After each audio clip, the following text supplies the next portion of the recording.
Hello? Anybody home? Today, I want you to open your mind.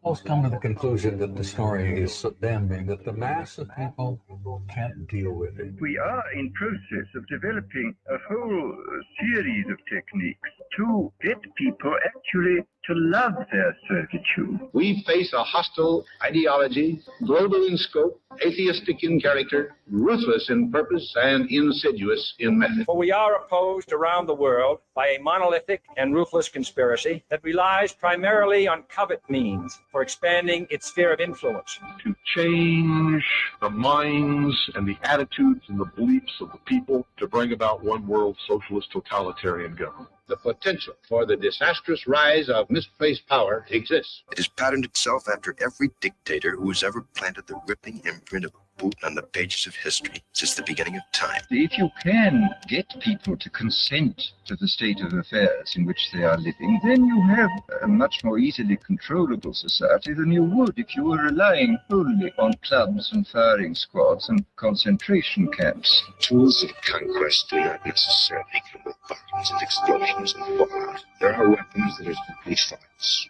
attitudes, prejudices. As you connect the dots between different people, organizations, religions, history, suddenly the picture starts to form. The kingdom of God is within man, not one man nor a group of men. Someone born in the United States is not more special than someone born in Mexico. Someone who is white is not more special than someone who is black. They're just vehicles for the consciousness to experience. They do not want your children to be educated. They do not want you to think too much. It was learned that the aliens had been and were then manipulating masses of people through secret societies, witchcraft, magic, the occult, and religion. They reach into our children in music, television, books. Preying on children's innocence. How can I disprove lies that are stamped with an official seal? So if you have the opportunity to stand next to one of these machines, it feels like an altar to an alien god. Genetic power is the most awesome force the planet's ever seen, but you wield it like a kid that's found his dad's gun. The Army Air Forces has announced that a flying disc is now in the possession of the Army. Too many others know what's happening out there. And no government agency has jurisdiction over the truth. Any state, any entity, any ideology that fails to recognize the worth, the dignity, the rights of man, that state is obsolete. A case to be filed under M for mankind in the Twilight Zone. It's about time some of you got acquainted with the real hard truth. It's the heart that says, I will not acquiesce. Freedom is the privilege to be right. Freedom from the disasters and our mistakes. You don't connect the dots. It's just a mass of what's all this about.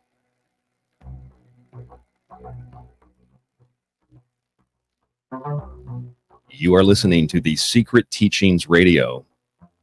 I'm your host, Ryan Gable. If you'd like to contact the show, you can email rdgable@yahoo.com and find us online by searching www.tstradio.info, where you can find not only the full list of previous episodes going back over a decade and a half, but you can also find copies of my books, as well as other things related to the show, such as a document archive, montage archive, and video archive. And also, speaking of videos, we've been doing Friday night live video broadcasts on YouTube. Those shows are completely free with no advertisements at all, not even a commercial break for this show. And because listeners have been so kind and generous and continued to listen and download the show via Spreaker, which is our main financial support with those ads that you hear, we will continue to do those Friday night shows. And for those of you listening in audio form right now, you should know that there is a special version of tonight's show on YouTube. It is a video presentation like Friday's show. And that's what you're watching right now on YouTube. You're watching a live presentation of what will be Monday night's archived episode of The Secret Teachings, at least Monday night for you. Technically, it's Monday afternoon where I am here in Japan. It is Sunday night where most of you, based on our geographical map for the show, where most of you are listening to the show, although we have listeners all around the world. So thank you for joining us. More people will trickle into the show as the broadcast continues tonight. You can see by the description below, and you can see by the show promotion, that this presentation is called Computer Crossroads, Celestial, Sanskrit, and the Old Ones.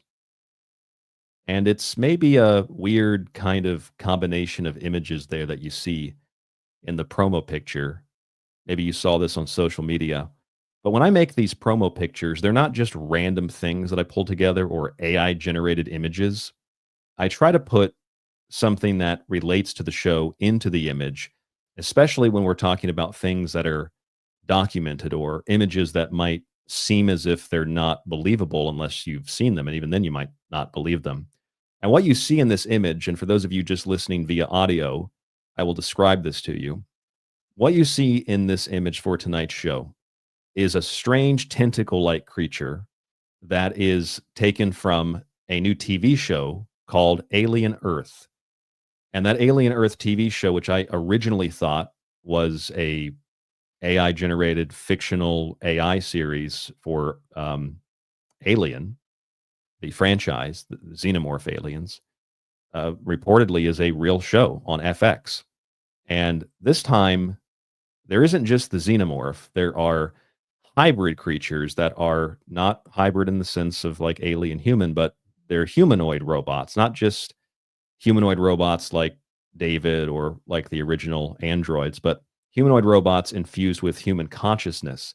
So they go a step beyond just being artificial intelligence. They become sentient and conscious, or they're merged with humans. And they're kind of like shells that human consciousness is uploaded into. There's also insectoid aliens. And then based on the show promo on FX, there are these little tentacle-like creatures, something that we've probably seen quite a bit if we're fans of science fiction, or if, like me, you are a fan of H.P. Lovecraft. You'll know the tentacles as a very common motif in the Abyss lore. And underneath of that tentacle monster, which, by the way, last night, my time, I was looking at that video and I had no idea what I was going to talk about for Monday's show. And I watched that trailer, and then I woke up my time Monday morning, your time Sunday night, and I saw something I'm going to share with you in a moment that became the trigger mechanism for what I'm going to share with you tonight, which, as I think in a lot of different show subject areas, is really profound and unintentionally, I don't intend for it to be, but unintentionally quite terrifying and mesmerizing at the same time, what I'm going to share with you tonight. And so I saw this video, and then I saw this post this morning, and that's what led me to spending a good 2 or 3 hours today researching and putting together all things that I knew. I didn't really learn anything new, but I put all of these things together that we've discussed in one form or fashion or another over the last 15 years. And tonight's show is kind of a combination of all that. So what you see below that tentacle creature in the center of the image is a picture that was posted by someone who is considered to be a UFO whistleblower. And I don't, for the record, trust this UFO whistleblower, nor do I believe this UFO whistleblower. However, there is something about what this individual posted on social media that I find to be intriguing. What you see to the left of that image on your screen, and for those of you just listening, you can find the links in the show description below if you're on Apple, Spotify, etc. And those links will take you and show you the actual post from this so-called whistleblower, who we will talk about in detail tonight. And it basically shows what looks like some sort of alien or occult script, like a language, and a deciphering of that language with a circle below it that appears to be a sigil, a magic circle, some sort of ritualistic occult thing. To the left of that, you see what is the Large Hadron Collider.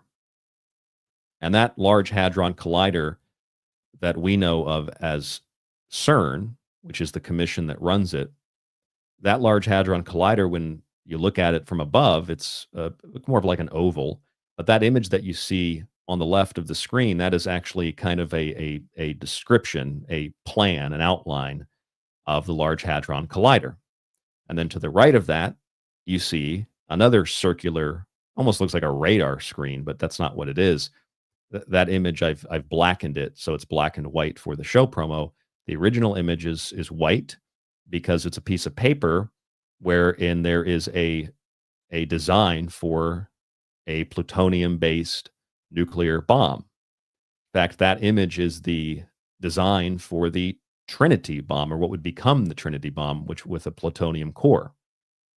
And in all three of these cases, whether it's the Large Hadron Collider, it's this new whistleblower on UFOs, or it's the atomic bomb program, the Manhattan Project, you have theories, you have stories that at the core of all of this is an intentional or unintentional or both plan, agenda, or accident to open up gateways to the other side, to the upside down, to open a stargate, to move between worlds, planes, dimensions, etc. You see that in CERN, you see that in the atomic bomb program, and you see that also within the UFO mythos. Part of that is because people believe that the atomic bombs are so powerful that they ripped open that gateway. Others believe CERN is either continuing that work or could contribute to the creation of such gateways. And then this whistleblower, and I'm not saying I believe the person, but the motif that they're playing with is peculiar. And the motif that they're playing with is the idea that the government of the United States of America has not only known about aliens and UFOs, but they're actively engaged, not necessarily even in reverse engineering programs, they're actively engaged in invocation, evocation, summoning rituals to bring these things into contact with us. Now, I don't believe the whistleblower. I don't believe this guy is legitimate. I don't believe David Grush is legitimate. I don't believe Louis Elizondo is legitimate with his irrigation circle that he sells as a UFO, that he continues to sell even though it's an irrigation circle, or Corbell for that matter, who has sold flares and balloons as UFOs, confirmed flares, confirmed balloons, things that are not really debatable. They're not flying saucers, they're not alien spaceships, they're flares. But there is something weird about the idea, the motif of this, especially because the Wall Street Journal just reported that one of the other major UFO theories for decades has been that the UFO mythos was created and or the flames were fanned by the US government, particularly the intelligence community, that wanted to utilize the hysteria about UFOs in order to cover up the fact that they were building high-tech machines. Well, things like the F-117 stealth fighter, for example. And that's just a recent Wall Street Journal story. And it also parallels the Robertson panel report from 1953, which you've heard me mention on this show numerous times. On June 6th, last week, the Pentagon disinformation that fueled America's UFO mythology. That was the headline from the Wall Street Journal. And that headline from the Wall Street Journal and the subsequent article beneath it is precisely, exactly what the UFO community, legitimate researchers, have been saying for a long time. That the Pentagon, that the military facilitated and fabricated evidence of alien technology and allowed rumors to fester to cover up real secret weapons programs. And that is piggybacking on the 1953 report of meetings of scientific advisory panel on unidentified flying objects. And this is the document where, if you search it, you can find references to Disney, because they talked about using Disney Incorporated, animated cartoons, the Jam Handy Company, which made World War II training films. These were suggested as sources by which the public could be disinformed and misinformed with, not to mention the fact that they said that they could utilize clubs, high schools, colleges, television stations, etc., that would all, quote, play, or rather be pleased to play a role in, to cooperate in the showing of documentary type motion pictures if prepared in an interesting manner. Documentary motion pictures that could be showing you something very real, but the incident that they're showing you, the UFO, is fictitious. Like, it's real, it's a real video, AI didn't make it, but it's fake. And it's meant to present you in the document. They talk about how to show something that looks legitimate and then to easily debunk it, and to use that to cover up the fact that there are legitimate UFO encounters that cannot be explained. This is what's described in the document. Also, if you search that document, you can find the word gospel in the document. I'm not sure if this particular search will work on this particular document, but they refer to amateur astronomers, and they refer to the UFO community as a community that sells a gospel of UFOs, a gospel of things in the sky. In essence, a kind of religion. And that was in 1953. Now in 2025, June 6th, the Pentagon disinformation that fueled America's UFO mythology. U.S. military fabricated evidence of alien technology. Well, now we don't know what to believe, do we?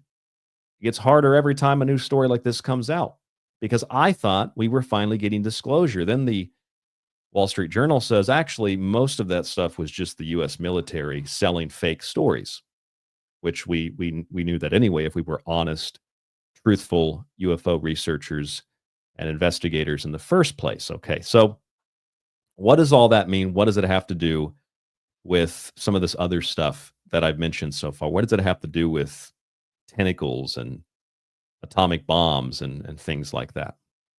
Well, I think before we can even get into that, we need to also mention what a lot of people in the chat, and also what a lot of people have been, whether you're in the chat or you're just listening, been paying attention to over the weekend in the United States, and that is riots in Los Angeles. Streets that are overwhelmed and swarmed with people in masks, waving Mexican flags. Apparently, waving a Mexican flag means that you support Mexico and means that you should be deported back to Mexico. But if members of Congress wave Israeli flags and put them on their lapels and put them on their office doors and put them in front of the American flag in their office and pledge allegiance to Israel first and foremost, which is the main thing that even people like the FBI directors are concerned with first and foremost, both of them, that's just okay. But if it's a Mexican flag, go back to Mexico. A country which is run by a woman named Scheinbaum, who's not even Catholic, in a country that's like 80-90% Catholic. She is a Jewish president who has been encouraging those riots. And we actually have evidence of that, because this woman has been on video encouraging people to riot, encouraging people to do these things. Here she is on your screen. You can see her, the head of state for Mexico, saying that if necessary, we'll mobilize. We don't want taxes on remittances from our fellow countrymen from the U.S. to Mexico. We'll mobilize. And what you see in these images, I'm sure a lot of you have seen this today, people waving Mexican flags. And I'm sure this guy on the motorcycle, I'm sure this person is not just some random individual. And then, of course, you have I'll pull that down on the screen now. And then, of course, you have the calls for the military and the National Guard, which the National Guard was sent in. And you have this silly debate back and forth about what's right and what's wrong. And you might not think this has anything to do with UFOs, but it actually does have a lot to do with UFOs. And I'll explain why that is. So while one side is calling for the implementation of what amounts to state secession and for any kind of federal protections for the people or for the state of California because the state won't act or is complicit in the riots, that is looked at as fascism to send the military in, which that's not fascism. Fascism is corporate government interests acting together. What the people of the state of California did with companies like Facebook controlling conversations of the political nature and swaying elections, that's actually fascism. In terms of how we define such an actual word, it's fascism. Okay, but more to the point, quickly to the point. The other side says it's time to send in the military. And some are saying this is a call for activating, for justifying. Palantir. Now, for those of you who have paid attention to the secret teachings over the last 2 weeks, you know Palantir, and you've probably seen it in the news. Palantir, why it's not a big deal. Palantir, why it's really a great thing. And Palantir, why, don't worry that they like to kill people. That's not really anything to worry about. Oh, we need the surveillance state. We got to get rid of these illegals, et cetera, et cetera, et cetera.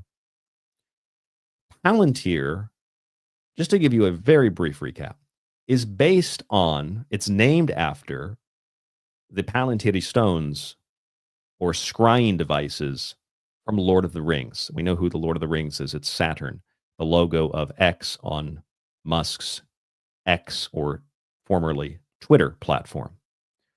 Grok, named after an alien language in an old science fiction book.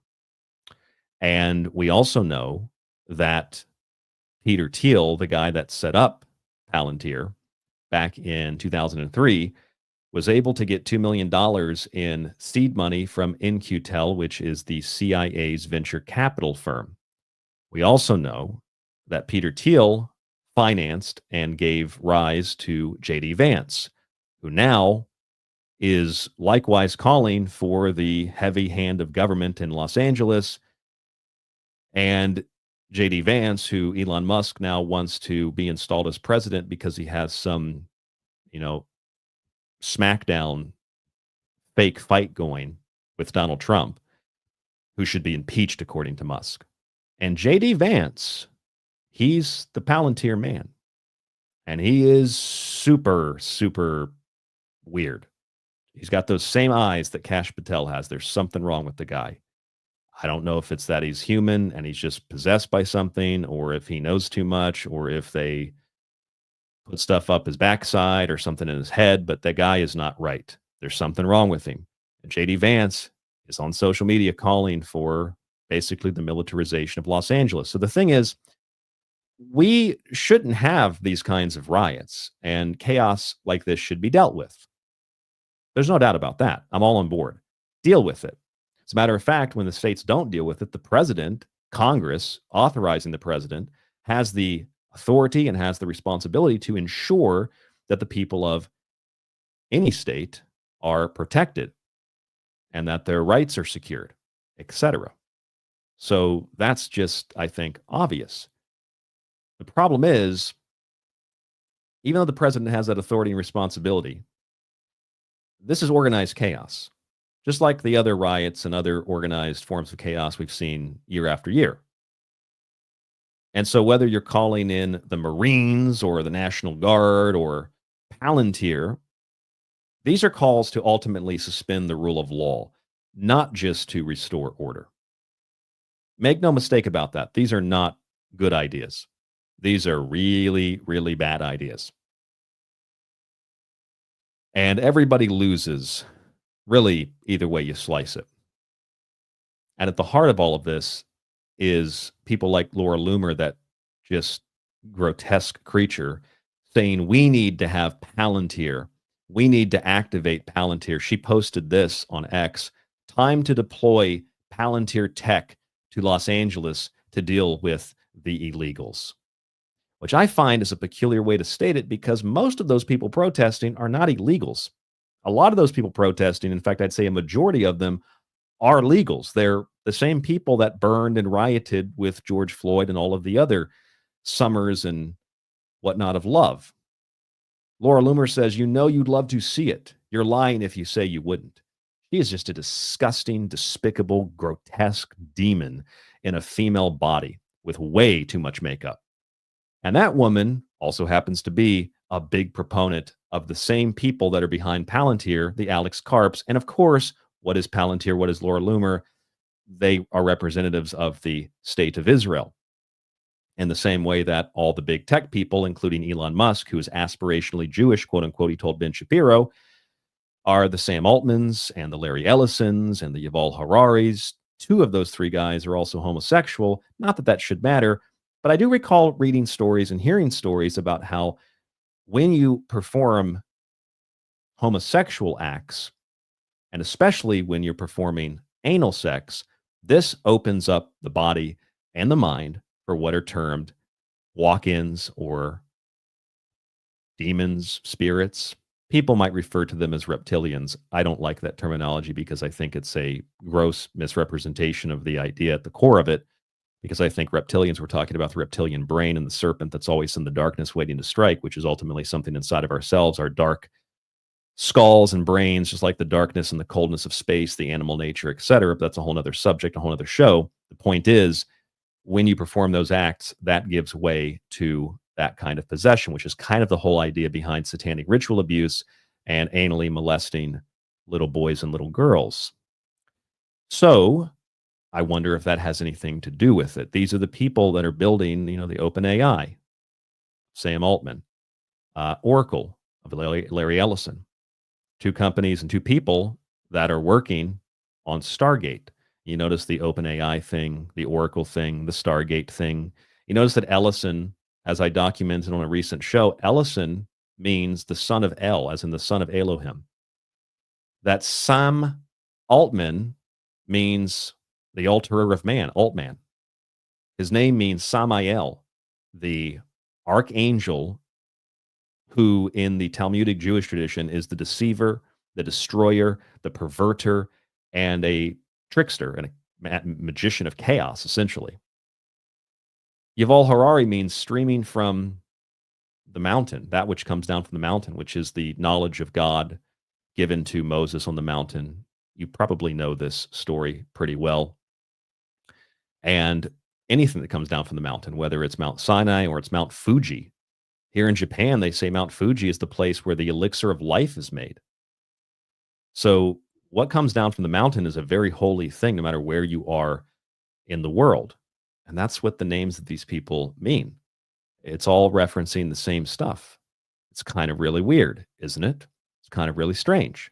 Larry Ellison, if you translate his name, the whole name, Larry Ellison, to Hebrew, it means light of my God Yahweh, or victory of the son of Elohim. Sam Altman is the guy who is giving you what is called the orb, which I've shown you before on the show recently, a very lengthy show. If you go to the internet, type in Time, the orb will see you. You can pull up an entire Time magazine piece about the orb of Sam Altman and how the orb will see you now. It will scan your iris and it will determine if you are human. That's right. It'll determine if you're human, and then it will issue you, as I pointed out before, it will issue you a world ID. And that's not my opinion. That's actually in the article. It will issue you a world ID. It will issue you a world coin, which is a digital currency. It will verify if you are human, and it will ultimately present you with a digital passport and a digital wallet. And if you don't have it, well, guess what you can't do? Buy or sell. And that orb, well, that's kind of like that all-seeing spherical eye of Sauron, otherwise known as the Palantíri stones. And without recapping this too many times, you know that the names of the companies involved in this and all the other horrible things that we learn about in the world, BlackRock, Blackstone, Black Cube, which undermines peace deals, and it's an Israeli company, and of course, Black Box Technology, black box technology, which is tech that they don't know how it works. They just kind of build it and then sit back and look at it and think, I have no idea how this works, which is peculiar and interesting because they don't know how it works, but they built it. It's peculiar and interesting because some people are trying to figure out what it means, and there's a company that has taken a step in the direction of trying to figure out what that black box is, or what that black box does, or how it works. That they don't know, but there's a company that's trying to do this. So let me show you on the screen who that company is. You've probably heard some of these language models that just have they have a hard time doing what they're told to do. They blackmail their programmers. They create their own languages, et cetera, et cetera, et cetera. Okay, so take a look at this. I'm going to pull this up on the screen. And for those of you who are just listening, I'm going to explain to you what this says. Okay, this is an article about a company called Anthropic.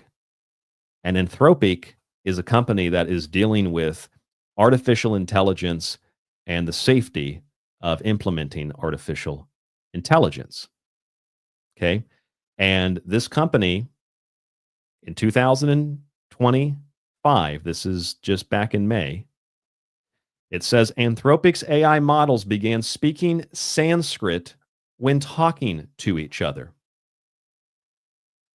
Now, when I read that, I was a little bit shocked because this is the company that a year ago, you can see this here on the screen from Wired Magazine, AI is a black box. Anthropic figured out a way to look inside of it. That's the goal of Anthropic.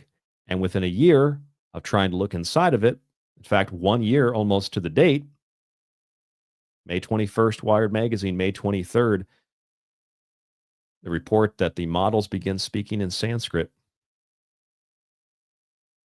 There's the two articles. Take a look at them. The links are below if you're just listening via audio. And then you learn that Sanskrit is essentially the official language of artificial intelligence. There's a weird connection between Sanskrit and AI. We're going to look at all of this in great detail on the show tonight.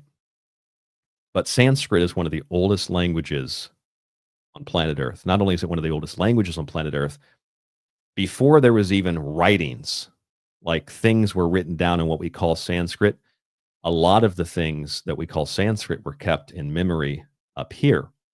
And it's pretty well established in scholarly circles that Sanskrit probably predates even Sumerian and goes back maybe 2 or 3 times, maybe even more, into human history, which has led some professors and some scholars and some just interested observers think that Sanskrit, therefore, especially considering that Hinduism and Indian culture, which is technically Asian, it is the foundation for everything. It's the foundation for Mithraism. It's the foundation for Christianity. It's the foundation for Judaism. It's the foundation for Islam. It's the foundation for Buddhism, Confucianism, Shintoism, Taoism, etc.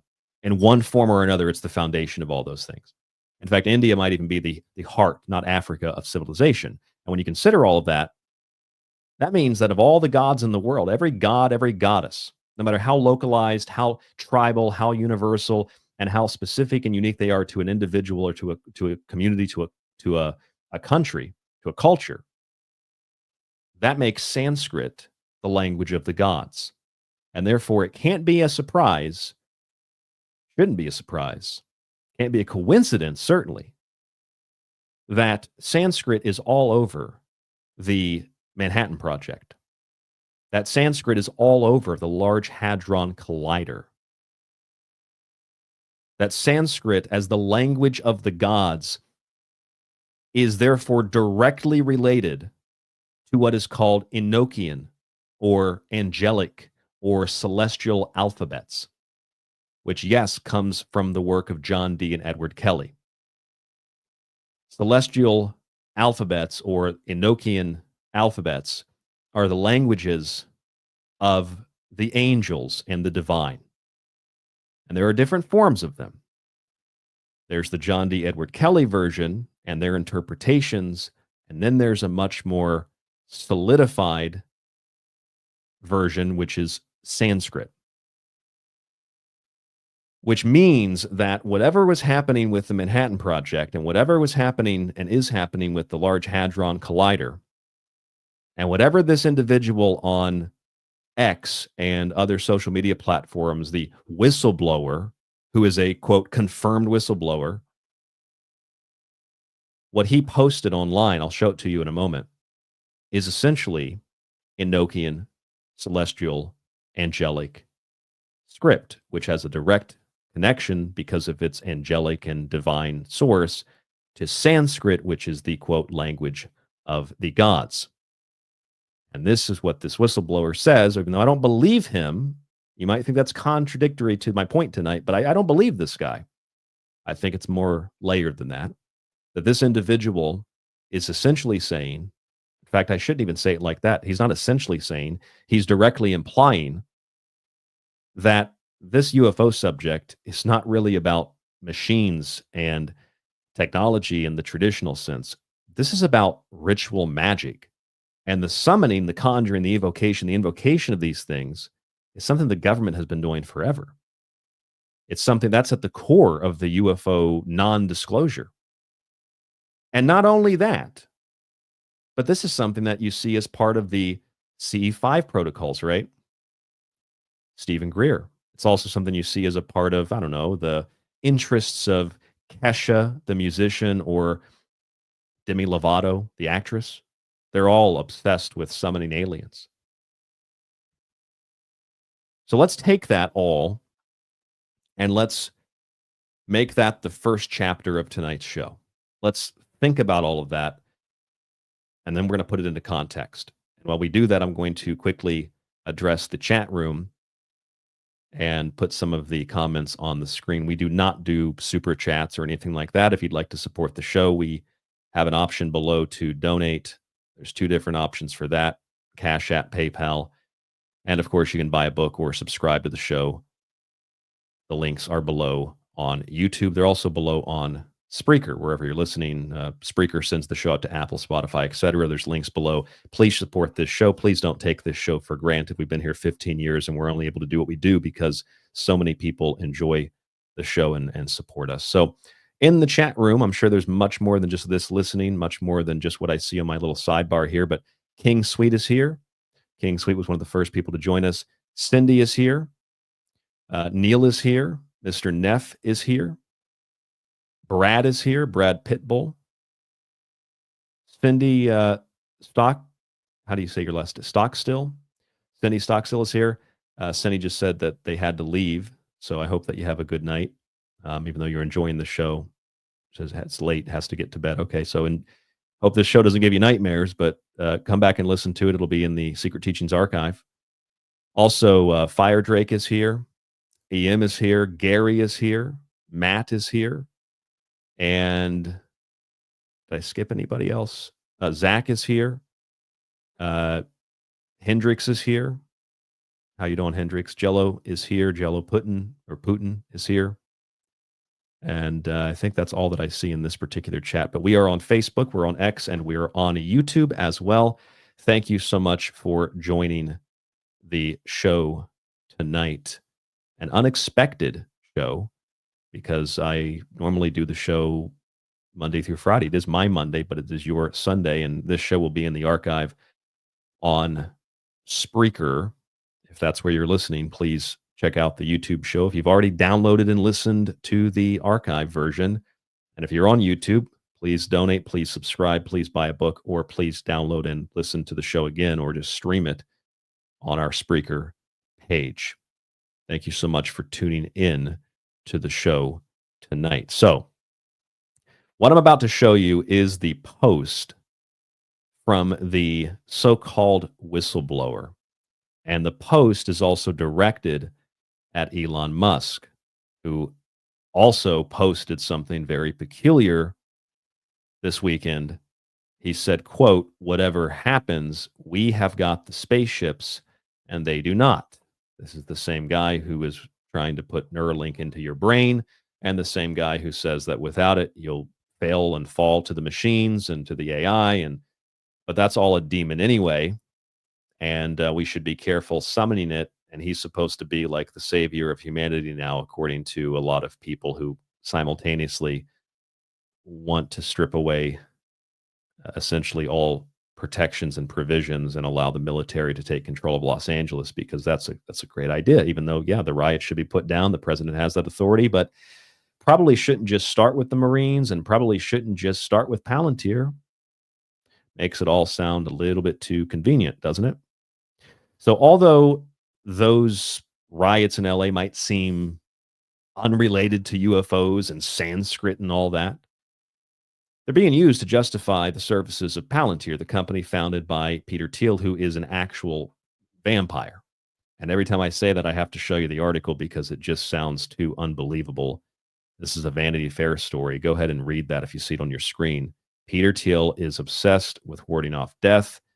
He likes the blood of young people. He wants to reverse the aging process. He looks into things like parabiosis, and that's all part of the Ambrosia company, I think was eventually shut down. I saw Cindy share something about that in the chat, and Cindy is right. Ambrosia was one of those companies. That's the nectar of the gods.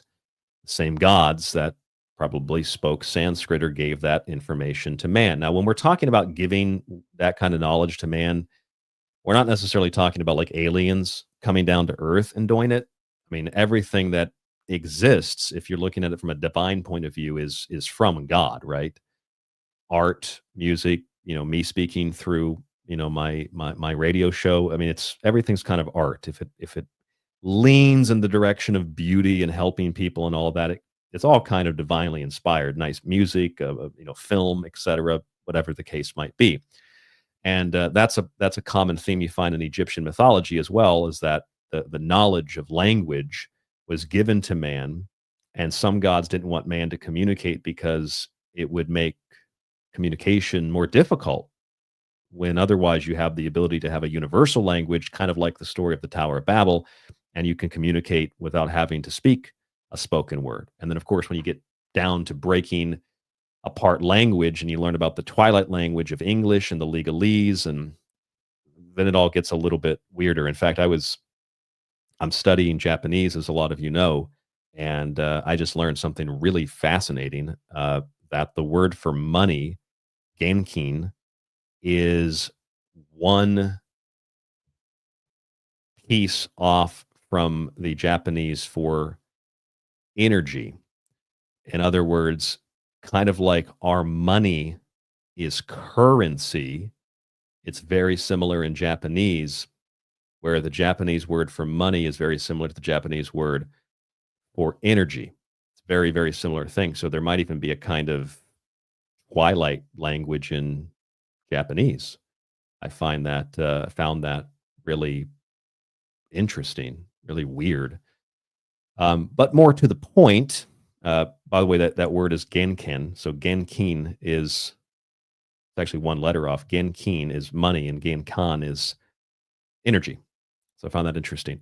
Okay, so Peter Thiel's a vampire. He's the one that named Palantir, Palantiri, after the stones of the balls in Lord of the Rings. And when you take everything that we talked about on the Palantir show last Monday and the Buga Columbia Sphere show from the Friday before that, where they've got these strange symbols, we looked at those. Most of them are like very archaic human symbols that relate to the astrological chart. They're astrological symbols. And it's unlikely aliens would use the same symbols we're using for those charts, and they would certainly see the sky differently if they came from another planet. So that Buga sphere is probably pretty human. It's likely the Bet sphere in Florida back in the 70s is likewise probably pretty human. The Klerksdorp spheres are probably human too, but they're probably from a lost civilization. Those have been found all over the world. But more to the point, those kinds of weird drawings or weird symbols have been documented at a number of UFO sites, from Kecksburg in Pennsylvania to Roswell in New Mexico to Rendlesham Forest in the UK. There's always some kind of weird hieroglyphics or weird symbols. And that's what this whistleblower is also showing in one of his posts. This is the post. I'm bringing it up on the screen right now. This is the post. His name is Matthew Brown.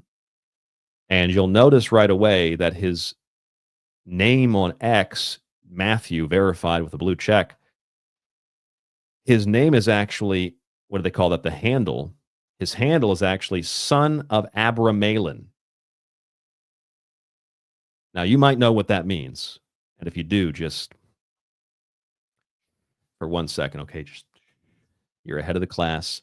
Just hold on a second. We'll get to it. But he is the son, S-U-N, of Abramelin. If you don't know what that is and you want to get ahead, type in Abramelin the Mage. I'll explain to you what that is here in a few minutes. But this is what Matthew Brown posted on X. Hey, Elon Musk, interested in a real asymmetric advantage to wield in this political adventure you have started? As you now know, the White House has long possessed a unique AI capable of accurately predicting a range of future events.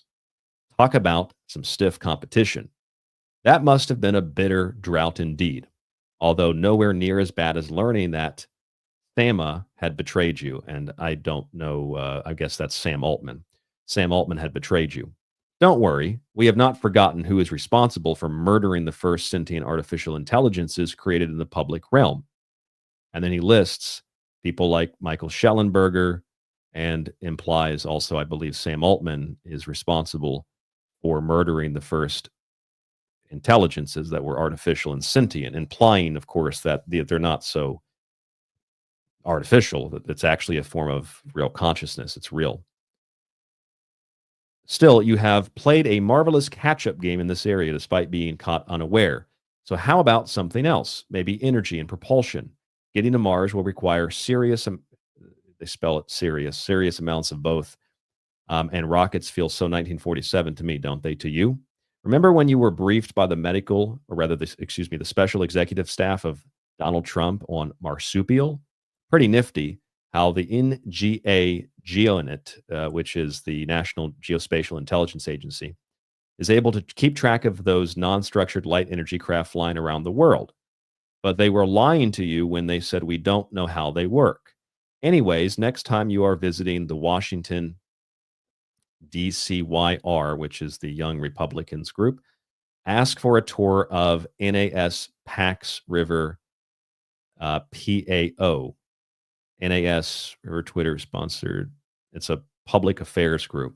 Since you have all this clearance, you have all the clearance, it shouldn't be an issue for you to get a tour of the special project hangars owned by this company, Amentum Corp, and other fun spaces. Make sure to look up. So how about now you are realizing, or it says, so about now, you are realizing how terribly deceived and manipulated you have been, and by people who claim to love Jesus above all else. If you are serious about saving humanity from itself and the others, and then he lists Jeremy Corbell and George Knapp and how they can help you, and they're true warriors for the good, which is just the most, that alone would discredit anything else the guy says. They're not true warriors. They're, I used to like George Knapp. I don't like him anymore. They sell garbage is what they do. Okay, most of it. This is what the guy posted.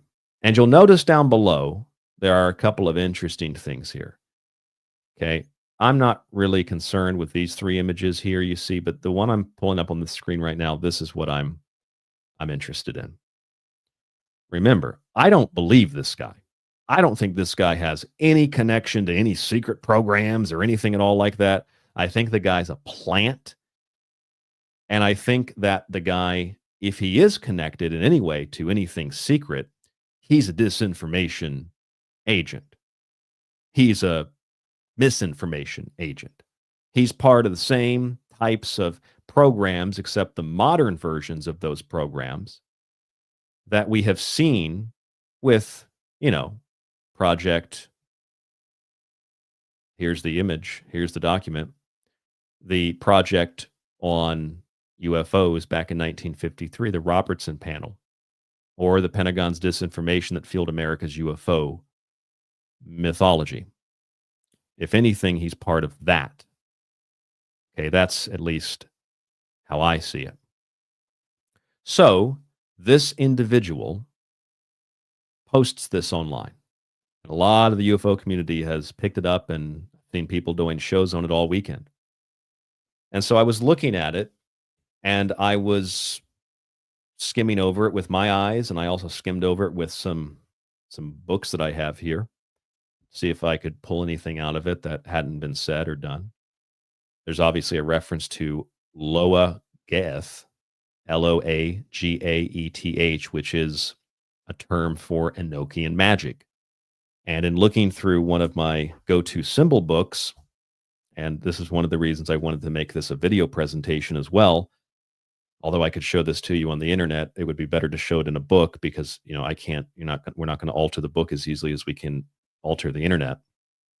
I went through this giant symbol book and I was trying to find anything that looked like the symbols here at the very, very top of this image, which for those of you just listening via audio, they look like regular Latin letters with additional circles or what looks like almost miniature Maltese crosses. And if you know, a Maltese cross is like 4 triangles centered on a central point.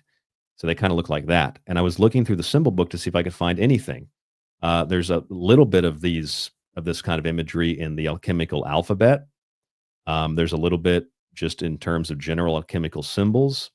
There's what I can show it to you here in the book. So there's a little bit of it with the circles. There's a little bit of that. I don't think that's what it is, although it has some relationship potentially to alchemy, as did the Buga sphere, which, just for the sake of record here on the video show, I should show you the Buga Columbia sphere so you can see what we're talking about if you missed that. I think that was we did a 4-hour show in that. It's not coming up there. If I spelled sphere right, it would come up. So I can find an actual image. Not there. Let's go to the actual article from Newsweek. I'm sure they have a picture of it here we can pull up.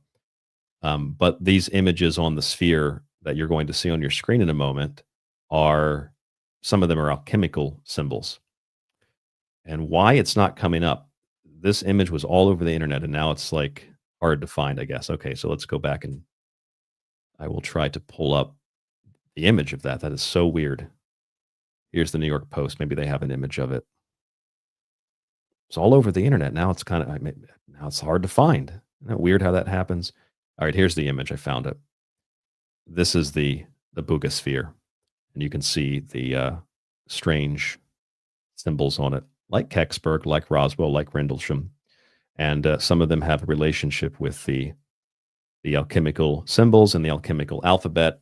Even the alchemical alphabet of daggers, there's even some kind of resemblance. I will show that to you alongside of the whistleblower post.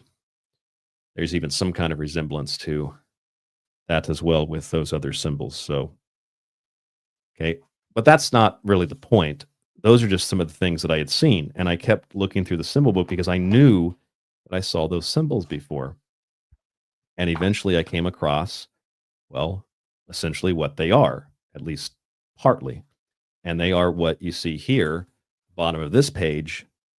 And that is what is called celestial script or angelic script, which is the Enochian, or what might actually be referred to in the mythos as Adamic alphabet, which is the alphabet of Adam in the garden, because God gave that alphabet to man. The same way that man got to name the animals, that is the zodiac in the heavens above, and had dominion over them in the world that God placed him in. The world that God placed him in is the world of thought. And when man began to think, desire, he fell from grace. And when man began to fall from grace, he had to go into the real world, and he lost that ability to communicate in a way that was without words. And that became what we know today as language. This is kind of the idea of where language comes from in terms of the gods giving it to us. So you see that in this image. That's the image that Matthew posted. That's the image that is circulating the internet, at least in some circles. most people are concerned about the riots, understandably. Why wouldn't you be concerned about that? Of course you are. But simultaneously, this is going on. Okay, so I looked at that and I was trying to think, okay,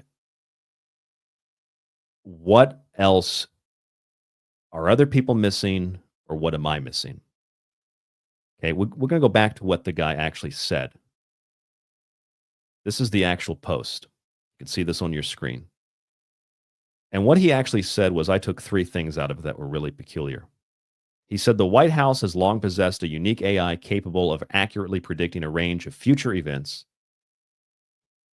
that Sam Altman and this other individual are responsible for killing, that's Michael Schellenberger, killing, like murdering, I guess, killing the AI as if it were alive, as if it were real.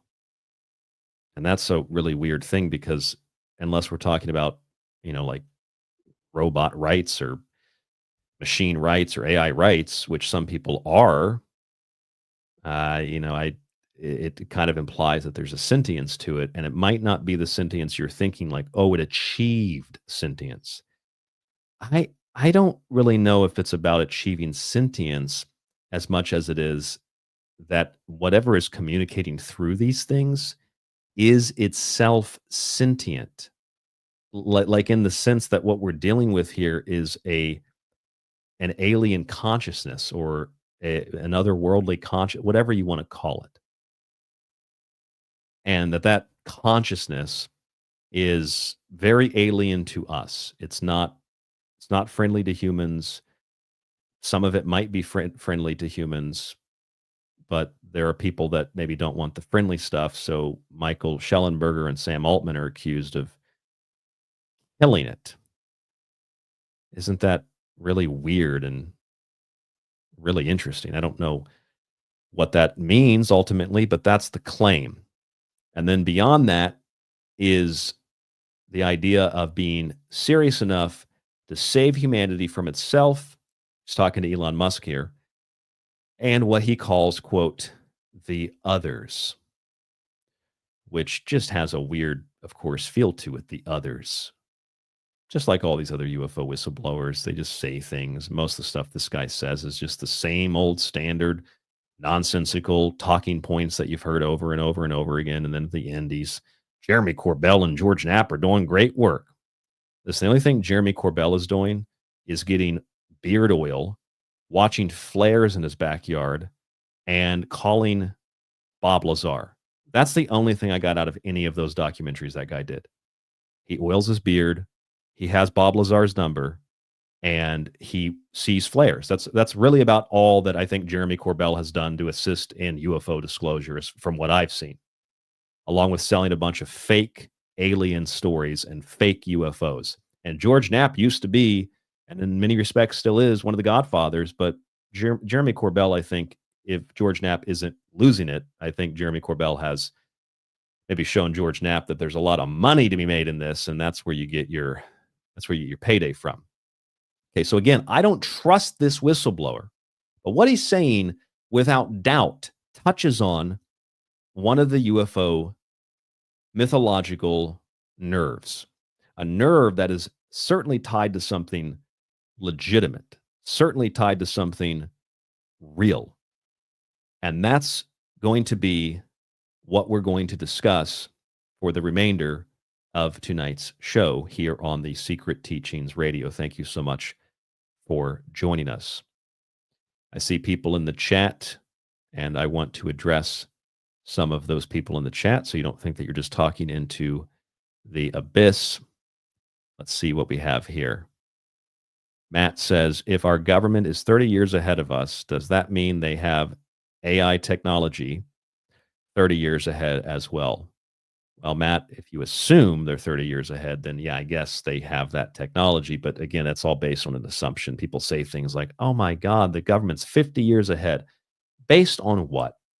It's just a story. It's part of the mythos. But you would think if they are that far ahead, then yeah, they probably have that technology for AI too, which is, kind of what's being implied in that post and stated directly in that post, that they have an AI capable of predicting future events, and that real sentient AI that was not available to the public was murdered, quote unquote, by Schellenberger and Altman, who I'm pretty sure are both members of the tribe. So once again, if you're keeping score, add those two numbers, or add those two individuals to the numbers to the equation.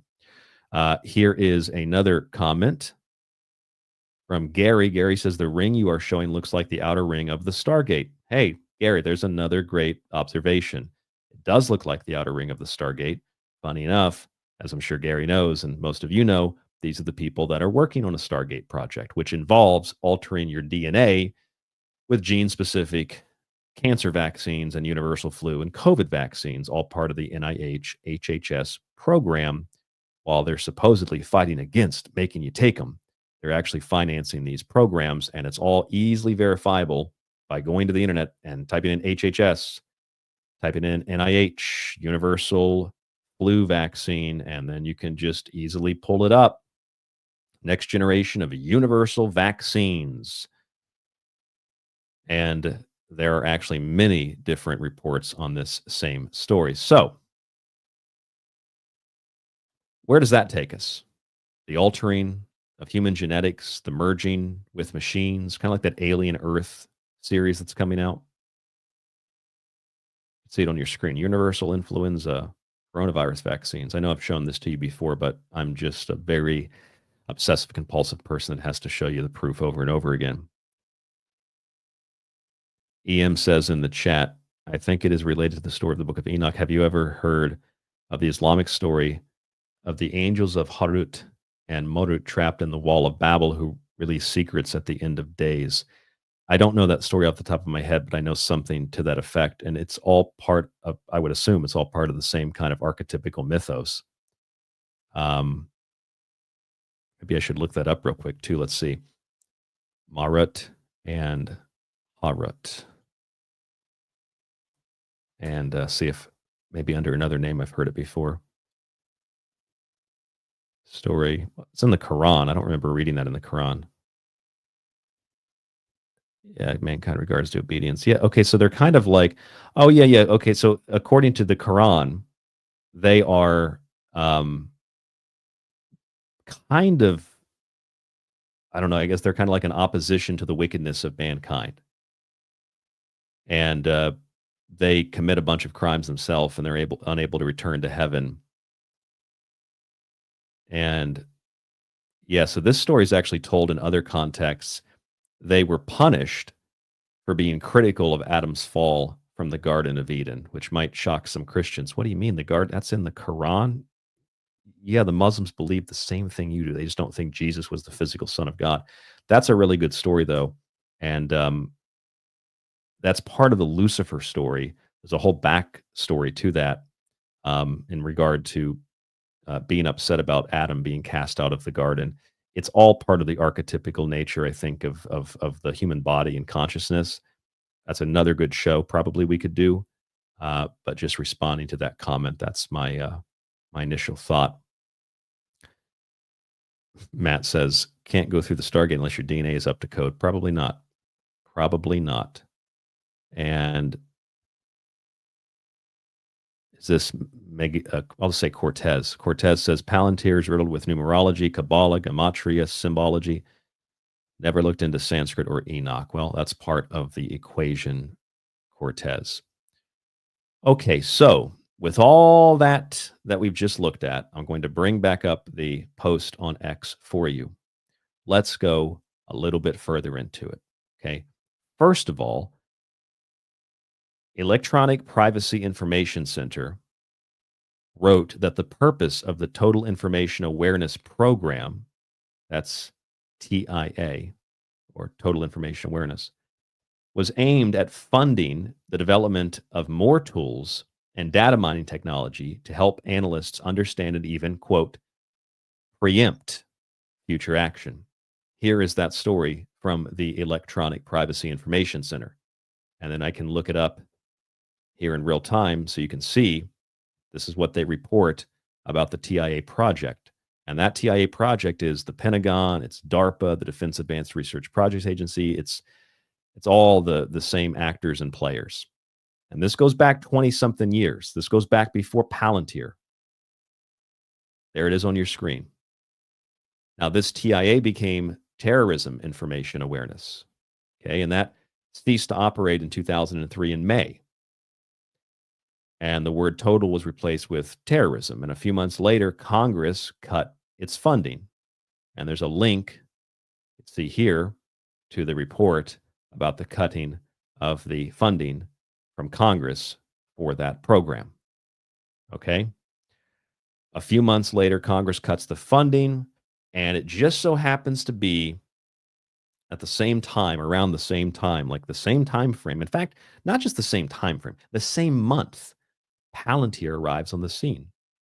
They also have a PRISM program like the NSA does. And the New York Times reported, I'll show you this on the screen too.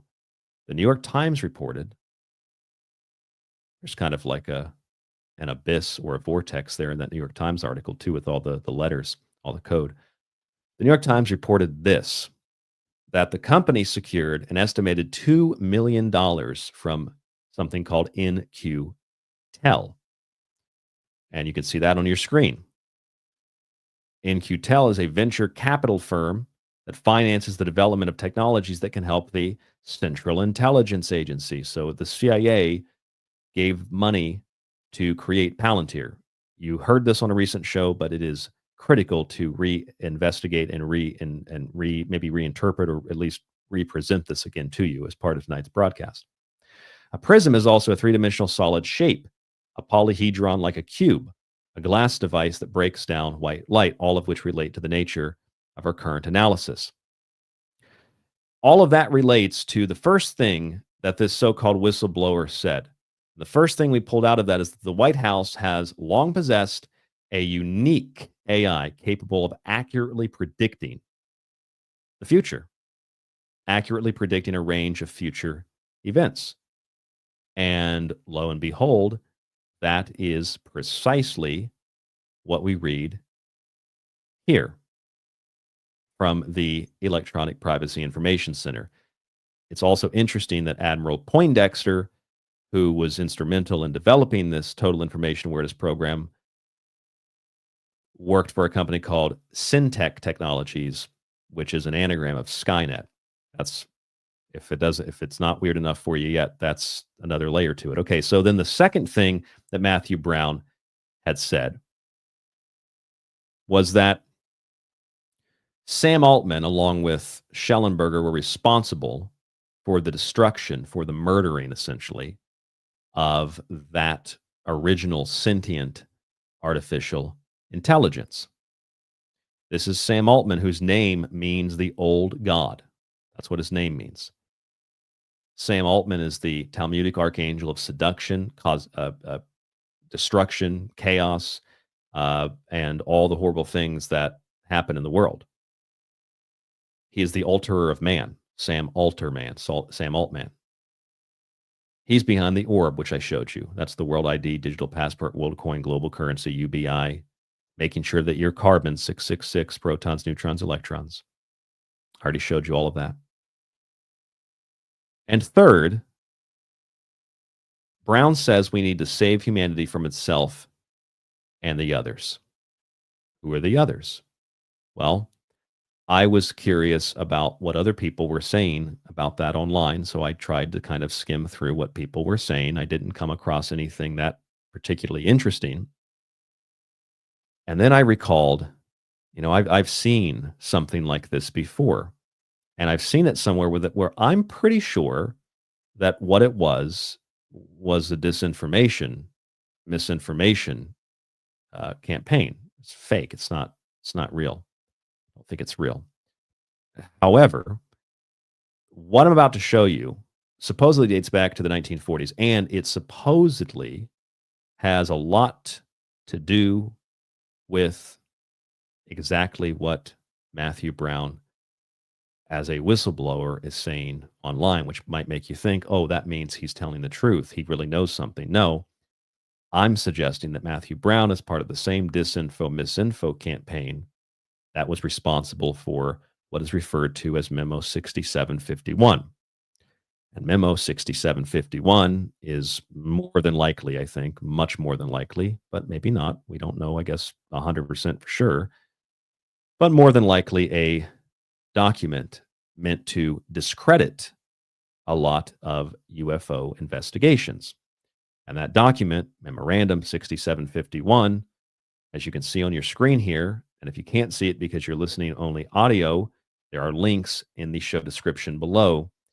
Memorandum 6751 makes a number of statements about the existence of these flying saucers or flying objects.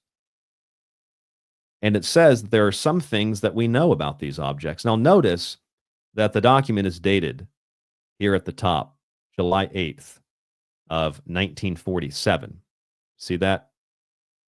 1947, July 8th. For a little extra credit, anybody know what happened around that time at Roswell, New Mexico?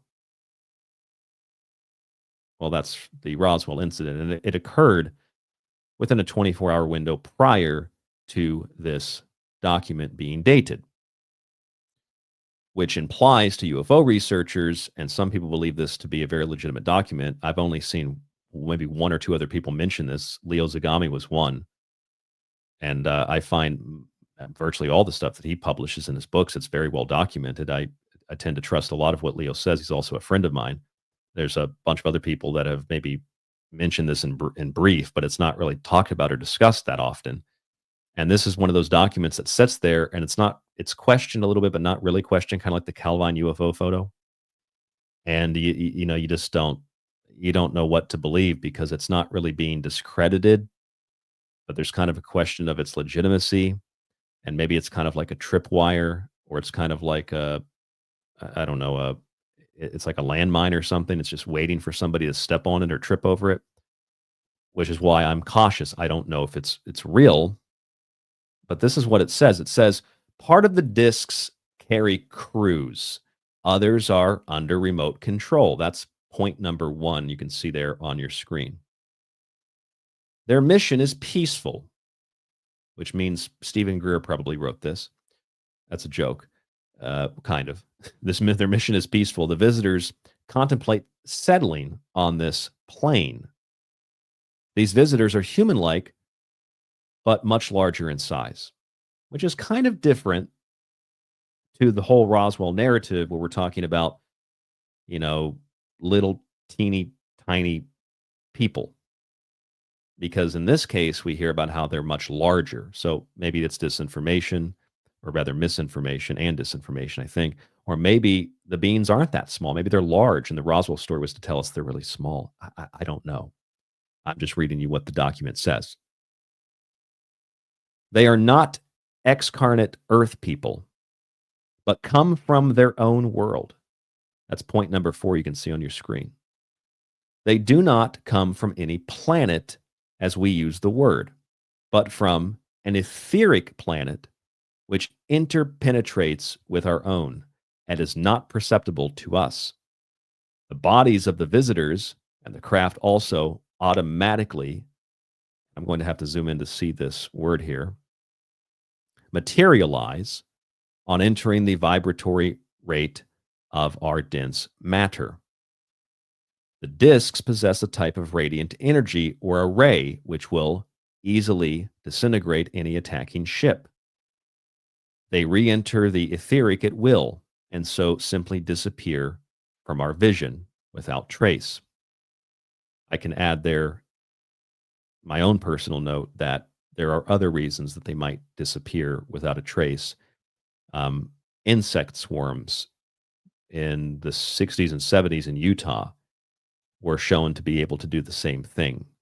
Blips on a radar, maybe not in this case of Utah, but maybe near a sensitive military base or something to that effect, and they're attracted to light, cars, houses in the middle of nowhere hovering over them, and then they enter and exit an electromagnetic field, or the atmosphere changes, or they disperse, and then suddenly that's it. The UFO disappears. That's just on on one level, possibly what these things are. Okay, and then the document goes on to say, and this is probably the most interesting, the region from which they come is not the astral plane, but corresponds to the lokas or talas. Students of esoteric matters will understand these terms. They probably cannot be reached by radio, but probably can be by radar if a signal system can be devised for that apparatus. Some of this is a little hard to read because of the type and the way it was printed, but that's the document. It's memorandum 6751. And for the record, I'm on the fence. I'm 50-50 about whether or not that document is legitimate. In the same way that I don't think Matthew Brown is legitimate, but I do think that what he is saying is based on something, which then makes me think that because we have this document supposedly going back to 1947, there was some kind of misinformation campaign under the surface of the really hardcore, advanced, sophisticated UFO researchers, that maybe once you dig through all these different layers, you get down to they're not really aliens, they're not really extraterrestrials, maybe they're not even us from the future. There's something entirely different. And then these documents here maybe are meant to discredit that. I don't know. This document, what Brown is saying or what he's posting and implying on social media, I don't know. I don't have the answers for you. But what I do know is there's something really fishy about this, because this document is exactly right up the cosmic alley with what this Brown guy is saying. Do you know what the lokas are?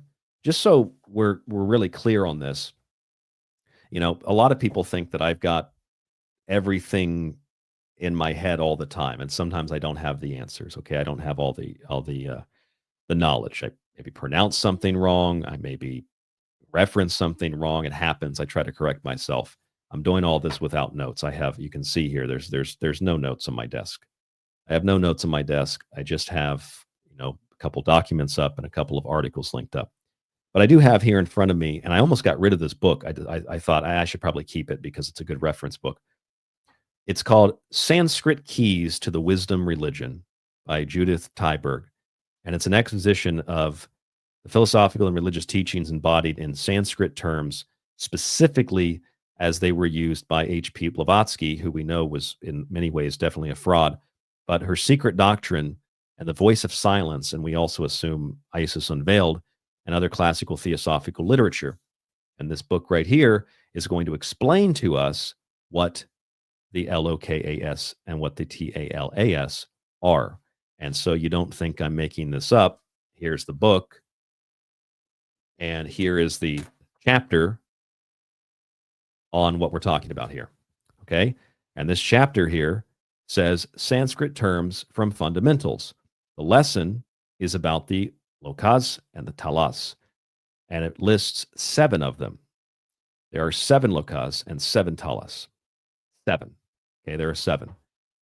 Now you might know, just immediately, you might know that the 7, that's the 7 heavens, 7 hells, 7 virtues, 7 vices, 7 African powers, 7 this, 7 that, 7 holes in the head, 2 eyes, 2 nostrils, a mouth, 2 ears. 7, 7, 7, 7, 7. The head of man. 7 rays. Yes, I see EM in the chat. 7 rays, 7 days of creation, 7 divine rays of light, 7 classical planets, consciousnesses, spheres, spirits, etc., etc., etc. There are 7 heavens. And this comes from Sanskrit. I'm going to read you what it says. We don't need a lot of this information, but just maybe a little bit of it. It says this: the ancient wisdom teachings divide the universe into 7 great planes, or worlds of beings, each of which is bipolarized into a loka and a tala. These pairs of lokas and talas are as inseparable as the 2 sides of a coin. They represent those 2 universal contrasting forces of nature, which are expressed by good and evil, high and low, spirit and matter. In other words, yin yang, which again, as I said earlier, yin yang, the Tao, all that comes from Sanskrit. It all comes from Hinduism. It comes from India, which is the foundation of most every religious and spiritual and whatnot, practice and belief, and et cetera, et cetera, et cetera. So not universally, but pretty universal. The word loka means a vast space, a world, and is applied to a spiritual sphere. The 7 lokas are called in Hindu writings the 7 regions of the blessed or the 7 heavens. The word tala means lower part, base, and is applied to a material place or region. The 7 talas have been called the 7 hells or the 7 inferior places. The aspects of the lokas are the spiritual world, the light side, high, positive, luminous, and zenith. The tala aspects are the material world, the night side, the low, the negative, the shadow, nadir, which is kind of like the Kabbalistic tree of life, Kether, and Malkuth. Here you have zenith and nadir. Now, to me, there's a lot to unpack here. And as we continue to proceed through the show, the Sanskrit is going to become a lot more powerful and interesting, okay? Here is an image from the book. Maybe it's just because it's a circle. But if you ever look at a depiction of the universe or a depiction of even man, for that matter, but a depiction of the universe in particular, you notice there's a combination of motifs between the body, plants, nature. We know things like the rivers of the Amazon. You see that in the leaf and the veins of a leaf. Certain vegetables, certain fruits, certain nuts, certain seeds relate to the human body. There are correspondences. Kidneys, the kidney bean, sweet potatoes, the pancreas, carrots for the eye, walnuts for the brain, grapes for the breasts, which is also something you see on Isis. She has the grapes and the wheat, which is the wine and the bread of the body of the god. It's an agricultural motif that you find all throughout the world. Avocados for the womb. There's a whole bunch of different correspondences. That is something that you see radiating outward and then downward, as above, so below, in everything. You know, the eye, just like you see galaxies, nebulas, computer generated or otherwise. There was even, I don't know if I could even find it online, but there was even a story about how the complexities of neural networks in computers look like dark matter in the universe, that maybe the universe, it's a brain. So all of that stuff is what I'm referring to when I'm talking about here. There's just circles within circles, things within things. Well, the 5 globes, or the 3 inner spheres, are shown in this book about Sanskrit as a radius, because everything radiates outward, and then depending on your perspective, it radiates inward. Okay, so let's just keep that in mind from this Sanskrit book and what the 7 hells and the 7 heavens. Okay, and then we're going to look at some of these images again. Okay, here is the image of the brown sigil, as I'm calling it. Circular, just a circle, maybe nothing to think about, nothing to really consider here. Here is the diagram for the plutonium bomb that was detonated at Trinity. This is one of the diagrams or schematics for building the bomb. And here is a circular diagram of the Large Hadron Collider. You may think, and I think the same thing for the record, these are just circles. They don't really have any meaning at all. They don't mean anything. It's just a circle that you're really reaching for things. And I agree with you in the same way that I'm using this brown sigil post, but I don't really believe the guy is like, I don't think he's legitimate. But there's something at the core of all of this that just, it's eating at me. It's kind of tearing away at me. There's something weird about it. Okay, because what you see in that image with those other symbols, like I said with Roswell, Rendlesham, and Kecksburg, and in fact, like you even see if you watch the Oppenheimer movie or the Barbie movie, you see sigils in that. You see the sigil of Jupiter and you see the sigil of Saturn in those movies. You see breaking it down, building it back up, Solvet Coagula. You see the alchemical process, how those movies were sold go to see Barbie and go to see Oppenheimer, because Barbie tears you down and Oppenheimer builds you back up. You might think that's stupid. It's a movie about a bomb. Well, no, I'm talking about the sigils. The Saturn sigil tears you down. It's death. It's decay. It's rot. And then the Jupiter sigil and it's very clearly seen on the chalkboard in Oppenheimer. In fact, he draws it in real time for the movie. The sigil of Jupiter is victory. It's overcoming. It's leadership. It's victory. It's actually a sigil that is used to protect in magical practices against other magicians doing things that are malicious against you. And considering that the Manhattan Project, for all that it was and all that we'll never know about it, was a project that was in more ways than one based on two peculiar things. One, it was based on Kabbalistic magic. Many of the people working on the project, you can find this, I think Los Alamos even has a section on their website for it, or many of the people who work on the project were married to people who were all Jewish. And that's an interesting and a really important point, because in the so-called, at least in the historical narrative that's been spun, in the Nazi programs, they didn't want Jewish scientists.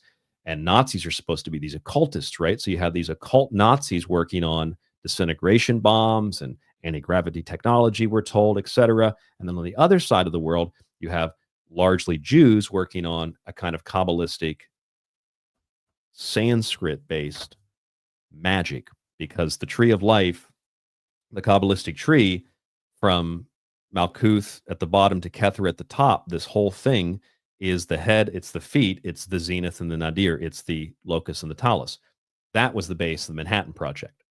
We're going to talk more about that here in a little bit.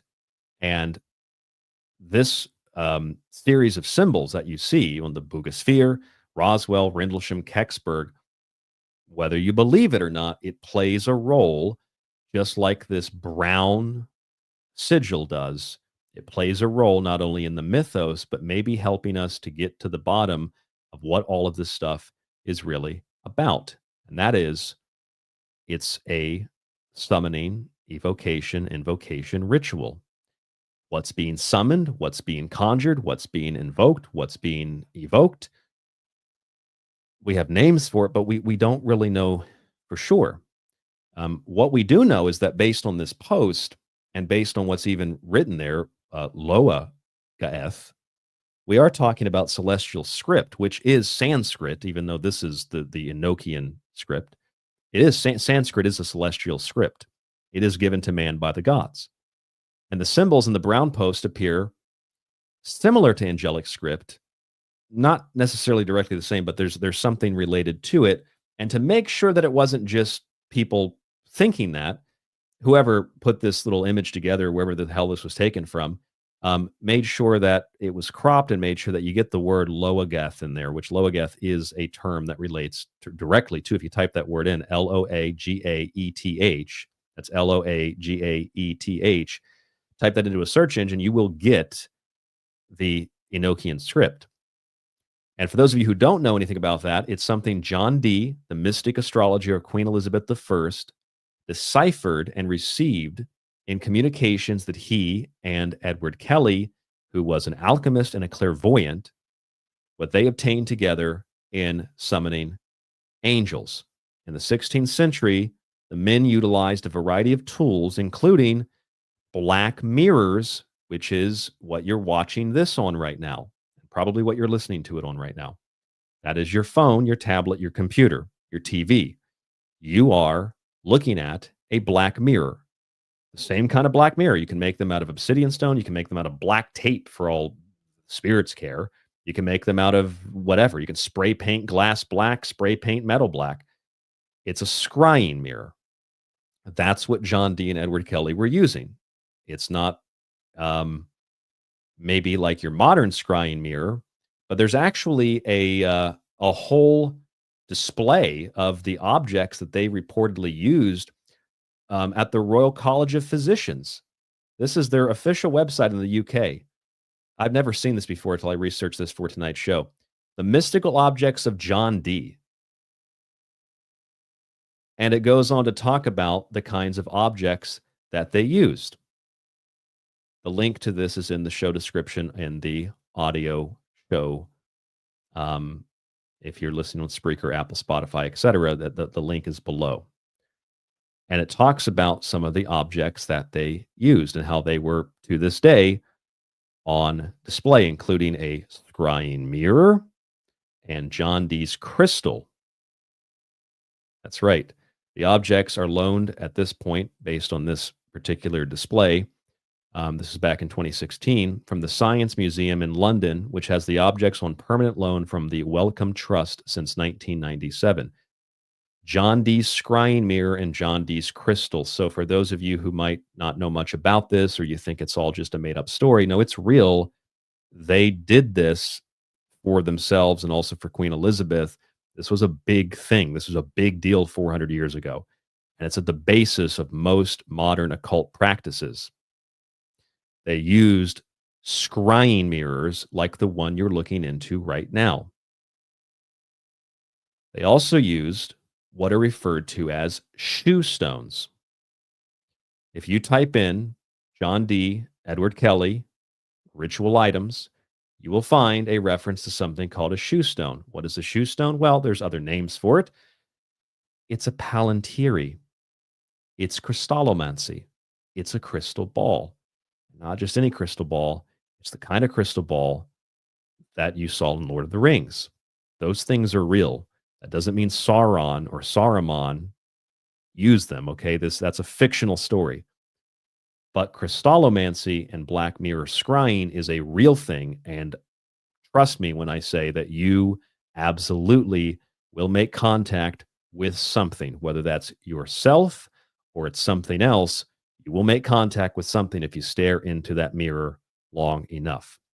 Interesting thing is, here in Japan, where we have Shinto, which is not a religion, it's a practice, we use mirrors. And by we, I mean me. In fact, just so you can see it, I'm going to grab it right out here in my little kamidana. I have a little stand, and I have, kami means God, dana means shelf. I have a little God shelf.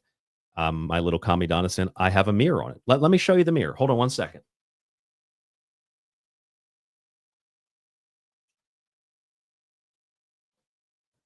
All right, we're back. Here is the mirror. This is my Shinto mirror. You notice what you see when you look into that. You see yourself, right? This is a replica of one of the crown jewels of Ise Jingu, which is the main shrine here in Japan, dedicated to the sun goddess Amaterasu. And look at what it is. It's a little plate. It's reflective. You can see yourself in it. You're supposed to use this to drink out of in the little rituals, but it also came with a little display. Those are my items. I don't use them for anything other than just I think that I like Shinto. It speaks to me, but it's really interesting because this is basically, it's like scrying, except it's a little different because in Japan, this kagami, what it's called, a mirror, this kagami is meant to be reflective of you, to be reflective of the self. There's no black substance here, right? Same with this. This is gold, like the Buddha. This is reflective of you. Gold is the soul, the spirit, etc., the crown, etc. That's what this stuff is. It's about you. If you're making it black and you're staring into it, you can communicate with something that's not you, or the darker side of you, if you will. And that's what this stuff is all about. Now, some people can use it and do use it for beneficial reasons, but there are a lot of people, again, trust me, I worked at an occult bookstore too. I can tell you there are people that come in there and they're looking for things that are real bad. In fact, we're talking about politics this last couple of hours because of all the stuff that was going down in Los Angeles. Those people that are doing that stuff in Los Angeles, like Portland and all the other cities over the last 10 years, those people have been utilizing. I saw it for myself. I even had a copy. I had to get rid of it, though, because I just felt it was so bad. And that is magic that is used for resisting political movements, to bind Republicans because they didn't support something about rainbows. That's a real thing. I had that book, and I said it before, of all the books I've ever had, love books. I don't want to ban books or burn books, but there's one book I would burn, and it would be that book. I'd also burn all those 2012 books that are worthless, useless. They are good for keeping your house warm in the winter, but that book is wicked and evil, and that teaches you kind of the baneful magic. And although Black Mirror scrying is not necessarily baneful, it can be used for those purposes, and you have to be very careful because not everybody is a court astrologer of the Queen. Not everybody is an expert and a professional in this. Even myself, who many of you consider to be an expert, although I never think I know enough or will ever learn enough, I don't even do it. I don't do it. It's not because I'm scared of it. I just don't see any reason to do it. I say a little prayer in front of my Kagami every morning, my little Kamidana, and that's pretty much it. And then I go on about my day. And it's about as simple as that. And that's just about grounding and centering yourself. You can go a step further, and for other people, a little more than that works. The average person using a scrying mirror today, I know for certain, is not the person who should be using a scrying mirror. They're people that don't know what the fuck they're doing, and they're going to look into that abyss, and they're going to summon something, they're going to conjure something, even if it's about what's deep inside of them. And the end result is not good. Now, I didn't mean to just ramble on about that. I think it's important to show you those things, and I think it's important to explain that before we go further, especially for those of you who don't know anything about scrying. In the chat, I will comment and welcome Jackie to the chat. EM said that it is scrying. Yes, you are directly correct. EM also said, it seems like everything they release to the public has a hidden meaning, like those symbols. Are they using comms to talk out in the open about something else unrelated to what it appears to be? I mean, maybe in a sense. Jackie is also in the chat. Howdy, Jackie. Is the Enochian text the same or based on the stories of Enki and Inel? I think she means Enlil. Probably got names misspelled. That's okay. I misspell names all the time. In fact, I was spelling. Computers don't like when you spell Enochian because it's not a word, so it changes it to Enoch. Are you trying to say Enoch? Well, yeah, I am. Actually, they call it Enochian for the record because the prophet Enoch was the last one to actually supposedly have this language written down. We all misspell things, Jackie. No big deal. But I don't know if it has anything to do with the Enki and Enlil. If you can be a little more specific, maybe I can answer that. Matt says you're really linking this stuff together. I think so. I'm not trying to find things that aren't there, but I think all of this stuff, without me even doing anything, I think it all links together. And let's see if there's anything, nothing else that I'm going to bring up on the screen from the chat. Okay, so they did use these tools. They even have some of them in a museum, and have been on display since the 90s. Black screens, black mirrors, crystal scrying balls called shoe stones. That is also, and just for those of you who are not Lord of the Rings fans, look up Palantir and look up Palantir stones, and this is what you get. They are the instruments from the Lord of the Rings. Indestructible crystal balls from the world of J.R.R. Tolkien. Remember, Lord of the Rings, Saturn. I'll leave that up on the screen as I continue to explain all of this.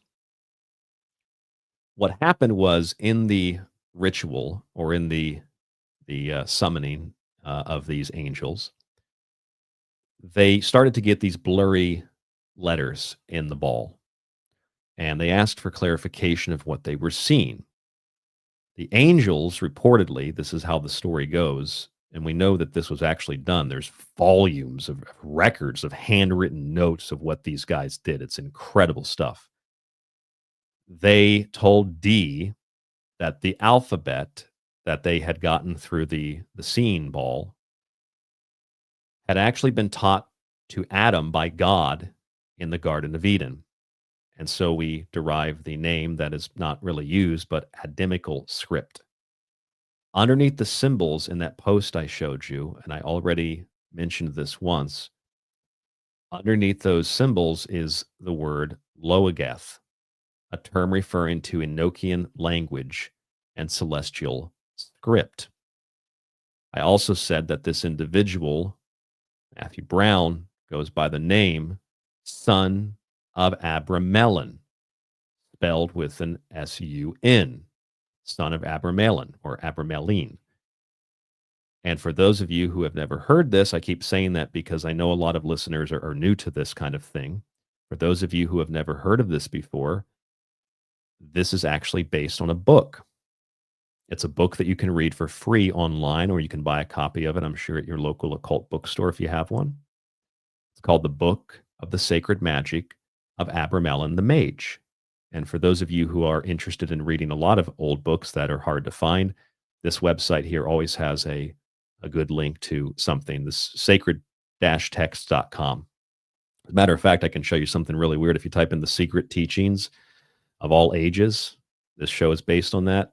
You can type in sacred-texts.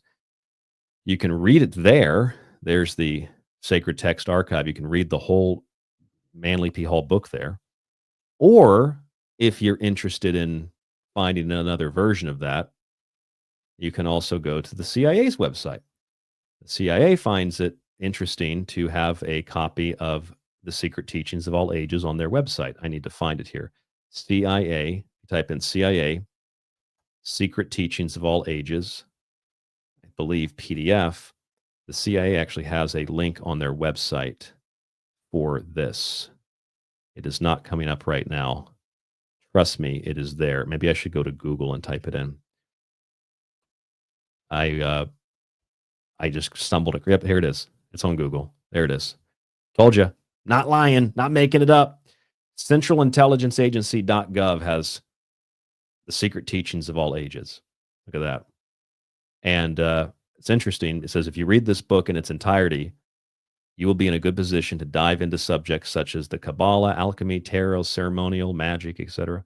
That's on the CIA's website. And they link it back to the Sacred-Texts website. Isn't that weird? Why would the CIA have that on their, of all things, the CIA puts that on their website? I guess that's kind of like typing in Illuminati and then typing it in backwards, Itan-i-Muli, and then you get, you might have to go to Google to do it. Well, actually, no, you can do it right there on DuckDuckGo, but I'm going to go to Google because everybody uses Google. And forgive the Japanese. I'm in a Japanese market here. Here it is. Itan-i-Muli. The National Security Agency. That's really interesting, right? Look at that. Right to the NSA's website. And they said that was a joke. They changed it. 15 years ago. They ain't changed it since I heard that back in my early days of radio. Still there. It's just kind of weird, isn't it? In fact, I'm going to take screenshots of that and save that because nobody believes me when I tell them. Y'all believe me? Look at that. Itan-i-Muli, NSA, National Security Agency, which isn't that peculiar because it's the NSA and the CIA that are both directly involved in Palantir, the seeing stones, the shoe stones of John Dee and Edward Kelly. It's wild, isn't it? So Brown uses the name son of Abramelin. I just showed it to you. It's hard to believe, so let's see it again. And here's the book if you'd like to read it. It's also linked. It's free. It's linked up in the description of the show tonight. In fact, I should go back and pull some of these links for our subscriber archive at thesecretteachings.info as well. And then you can, they're free, but put them all in one place. So I do some of the work for you. This is the book though. Okay. This is the description of the book. If you want to read the description of the book, it's right there on your screen. It says this. This remarkable grimoire was translated by S.L.M. Mathers from a 15th century French manuscript. This text has had a huge influence on modern ceremonial magic and has been cited as a primary influence on Aleister Crowley. It's also a big source for the Golden Dawn. Abraham of Würzburg, a Kabbalist and scholar of magic, describes a quest for the secret teachings which culminated in Egypt, where he encountered the magician Abramelin, who taught him his system in detail. The procedure involves many months of purification, followed by the invocation of good and evil spirits to accomplish some very worldly goals, including acquisition of treasure and love, travel through the air and underwater, and raising armies out of thin air. It also tells of raising the dead, transforming one's appearance, becoming invisible, and starting storms.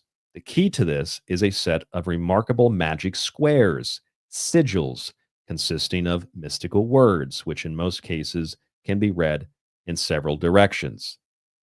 Of course, these diagrams are said to have no potency unless used in the appropriate ritual context by an initiate. Now you know why these people like Brown, now you know why maybe the CIA and the NSA even have Etanamuli and the Secret Teachings of All Ages linked up to their websites. Now you know why you see so much of this weird stuff, because they need the energy and the attention and the currency and the focus of the general public to finance these rituals. So when people say, you know, it's a thing in black magic that you have to tell people what you're doing to them in order to make sure that the ritual works. Bullshit. Anybody who tells you that doesn't know what the fuck they're talking about when we're talking about magic and occultism. That is not a rule. I've read so many grimoires and occult books. You name it, I've read it probably at least once, okay? I've read fucking everything. And there's nowhere, anywhere in any of those books that says anything about having to tell people the horrible thing you're going to do to them. Now, you could speculate that if you tell someone you're going to do something bad and they let you do it, well, that's how it works with legal things and lawful things, right? You tell people, hey, the law is this. It's illegal and unlawful to do what we're doing. But if you acquiesce anyway, then it becomes legal and lawful. That's different. However, as this description of the book says, this is very true. The diagrams, the sigils, the magic squares are said to have no potency unless in the appropriate ritual context by an initiate. All of us are involved in that ritual. That's what I'm telling you. All of us are involved. That involves and includes the strange black magic sigils in Ukraine. That involves the wolf's hook. That involves the usage of, remember that Z on the tanks with the swastikas? That involves all the stuff that's really weird and bizarre that you see. Oh, it's definitely part of a ritual. It's definitely part of some ceremonial thing, and you are participating in it, whether you like it or not. And I'm trying to be very careful stepping on these proverbial eggshells here tonight so that I'm not going to fuel those sigils by talking about them.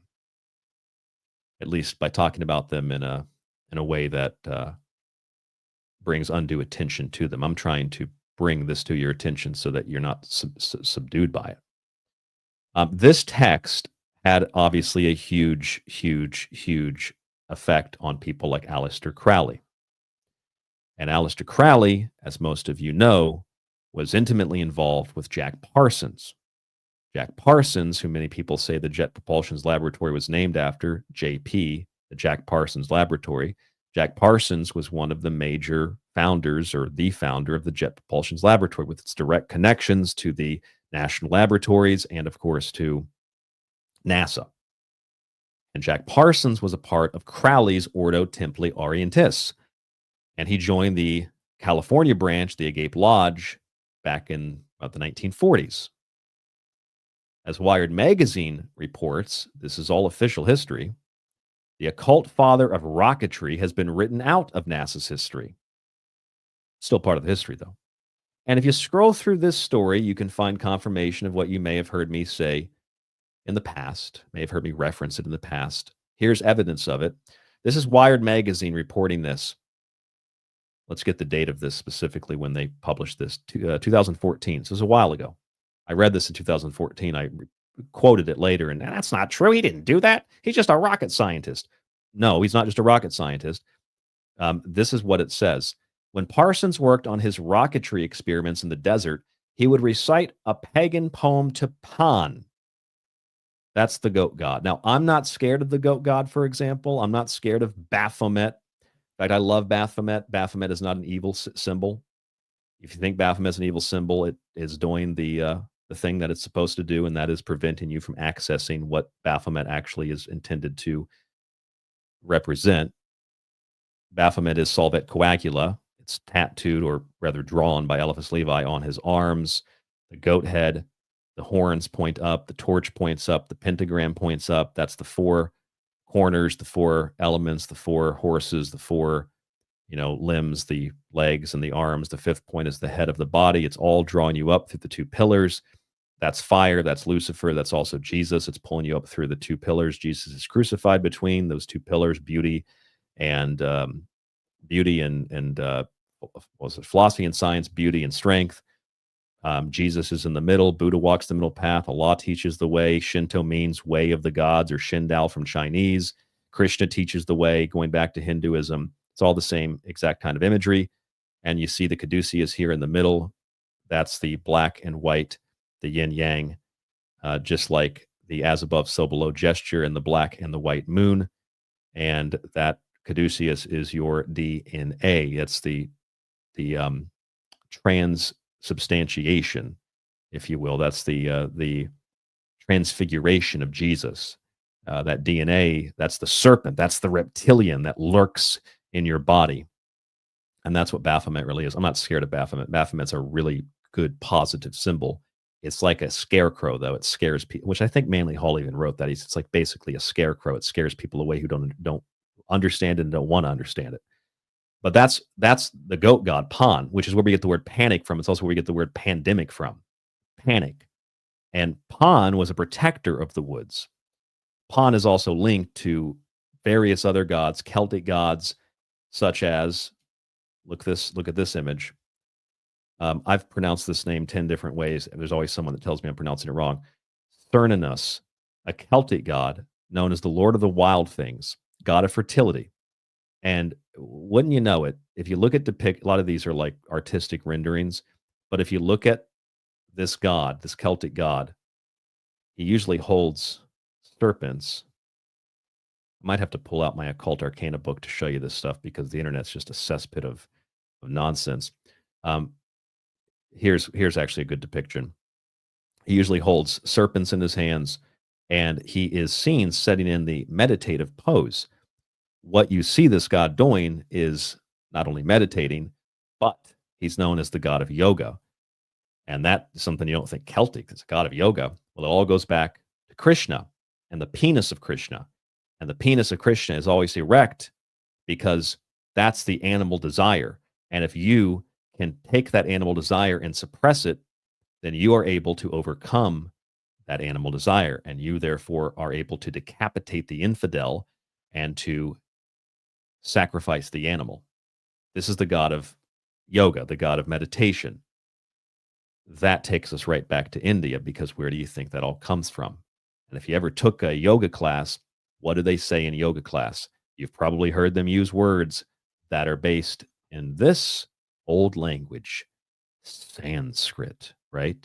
And the whole purpose of meditation and yoga is to connect with your higher self, in a sense. It's basically a really super ultra watered down version of the sacred magic of Abramelin and the Mage, which is about contacting your heart, holy guardian angel, which was the whole basis of the Golden Dawn.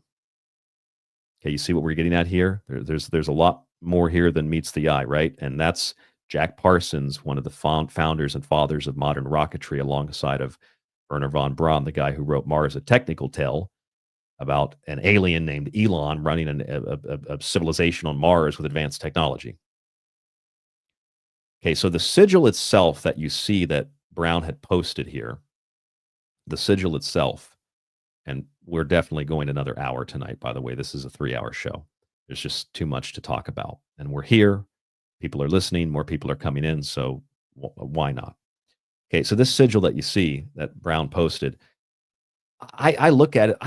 People are calling it a sigil. I don't really think it's a pictorial magic symbol at all. I think the symbols above it are, and it refers to Enochian without doubt, but I don't think that it's really a sigil. It's more like a large circular table. There's something about it, as I mentioned earlier, there's something about it that kind of, to me, mirrors, or maybe it's just because it's a circle, but kind of mirrors or looks a little tiny, itty bitty bit like the design of the Large Hadron Collider. Makes me think a little bit about the designs for that plutonium Trinity bomb.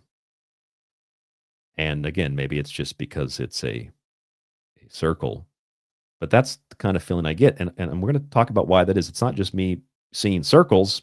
It's not pareidolia. Let me show you what I mean by that. There's the circle. And I looked at that and I saw some of the other images around it. You know what I thought? I thought I've seen something that looks similar to that.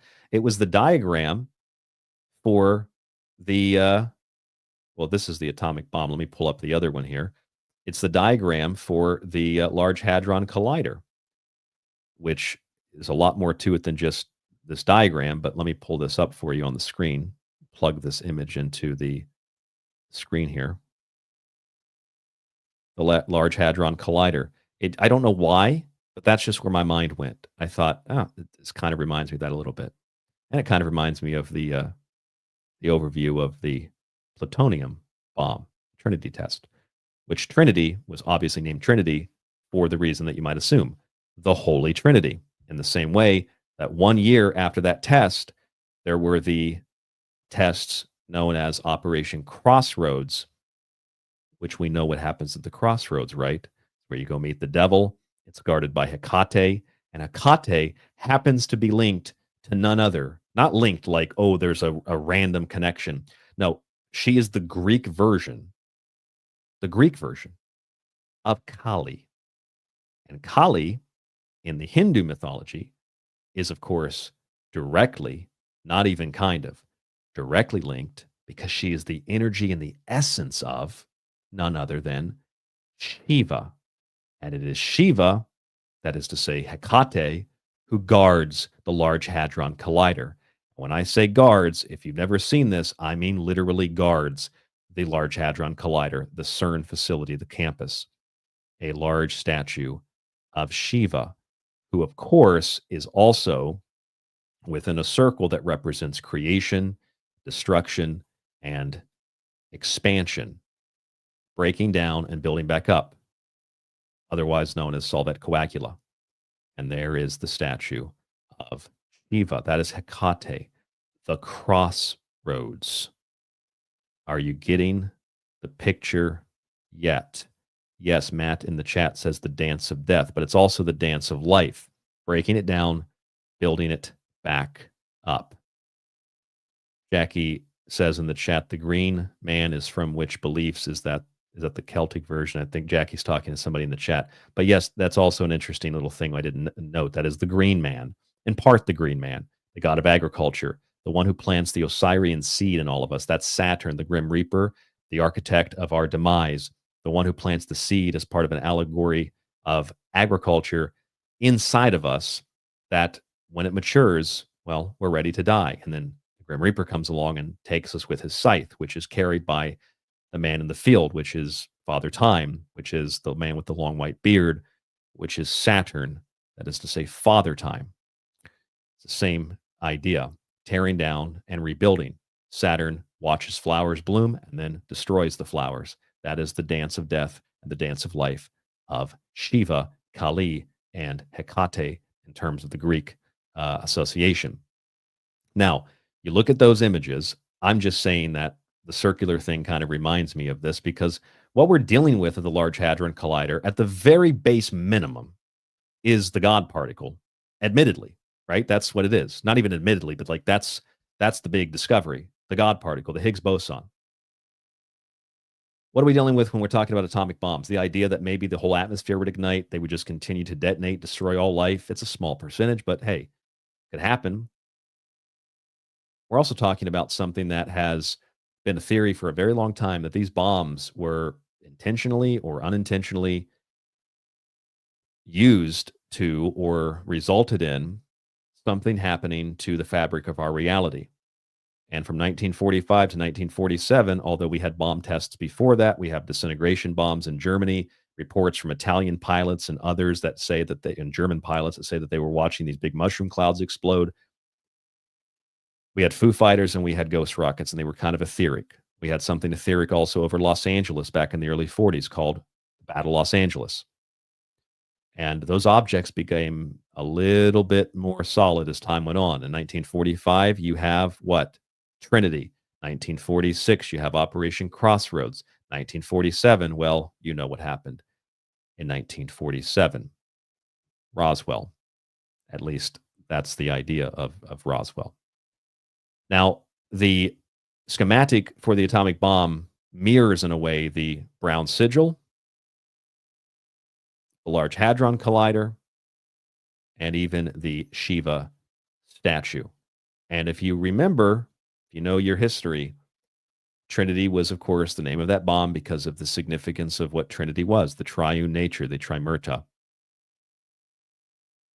which originally dates back, if we're talking about religious terminology here, where do you think the idea of the Trinity dates back to? Want to take a guess? Want to take a ride? It dates back to Hinduism. There it is. The Trimurti. Hinduism, the Holy Trinity, Brahma, Vishnu, and Shiva, which includes Kali, the tongued demon goddess who's really a creator and a destroyer. Hinduism is actually a very scientific religion. It's really based on, it's an early form of physics is what it is. If you study Hinduism, it's a really incredible religion. I don't want to fly on a plane in India or ride a train or go to the bathroom or walk down the street or do anything in India. But this is some very serious stuff. There's where your Trinity comes from. Okay. And after that test in July of 1945, what happened? Very, very famously, Oppenheimer made a statement. There's video of it. He said, "Now I am become death, the destroyer of worlds." A line from the Hindu text, the Bhagavad Gita, which I'd highly recommend you get a copy and read because it is a really fascinating read. And that line right there, unlike some of the other lines, has come to define Oppenheimer, at least in the occult mythology, but that has kind of been deleted from history in the same way that Jack Parsons saying prayers to Pan and then lighting rockets off has kind of disappeared as well. Which, by the way, just like the penis of Shiva or Krishna, who's the Christos, the Christ, who also was carried on across water, kind of like Moses in the basket, and King Sargon of Akkad, and Osiris was also in the basket. The basket's the body, like the Ark of the Covenant, like the Ark of Noah, etc. But this whole thing here is like Krishna, Shiva, the Holy Trinity, the Bhagavad Gita. Within that is the foundation for virtually all religions.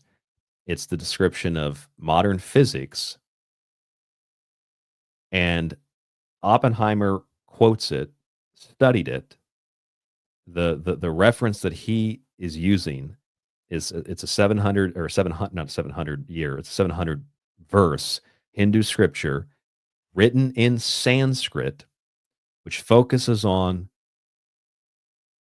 the discussion between Arjuna and Lord Krishna, who's an incarnation of Vishnu. Krishna teaches Arjuna about Dharma, or the holy duty, one of the key lessons of the Bhagavad Gita, which relates back to the Trinity. And Oppenheimer was real interested in all this. After witnessing the Trinity bomb, Oppenheimer said something else. He said, when he was asked, how do you feel about having exploded the first atomic bomb on Earth? He said, this was not the first atomic bomb, but the first atomic bomb in modern times. Because if you read the Mahabharata, you will learn that there are descriptions of things that sound like atomic bombs, which you've probably heard that on Ancient Aliens before, right? And Oppenheimer, like many people today, believed that there were actually atomic bombs detonated in the past. He references, the Mahabharata, which was written in Sanskrit. You can also read a copy of that in the links below the show and in the same sacred-text website I showed you. Oppenheimer was also known to use Sanskrit a lot. He learned about it. He had a professor of Sanskrit, Arthur Ryder, who translated the I am become death to death am I, and my present take destruction. In fact, in other words, I am destruction. I am the essence of destruction. I've become destruction, which is necessary to build again, right? That's the whole idea of destroying and build. That's solvet coagula. It's at the core of Hinduism. It's at the core of modern physics. That's what these nuclear reactions are all about. Fusion, fission, it's all alchemical. In fact, the Large Hadron Collider, recently we learned, type this in, Large Hadron Collider, or just type in CERN, made gold out of lead. And not like symbolically, literally transformed lead atoms into gold atoms.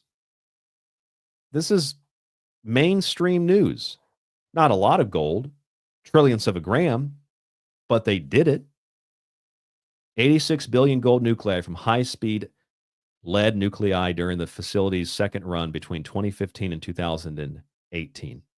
It's possible to turn lead into gold. Alchemy is a real thing. It's not just a spiritual practice.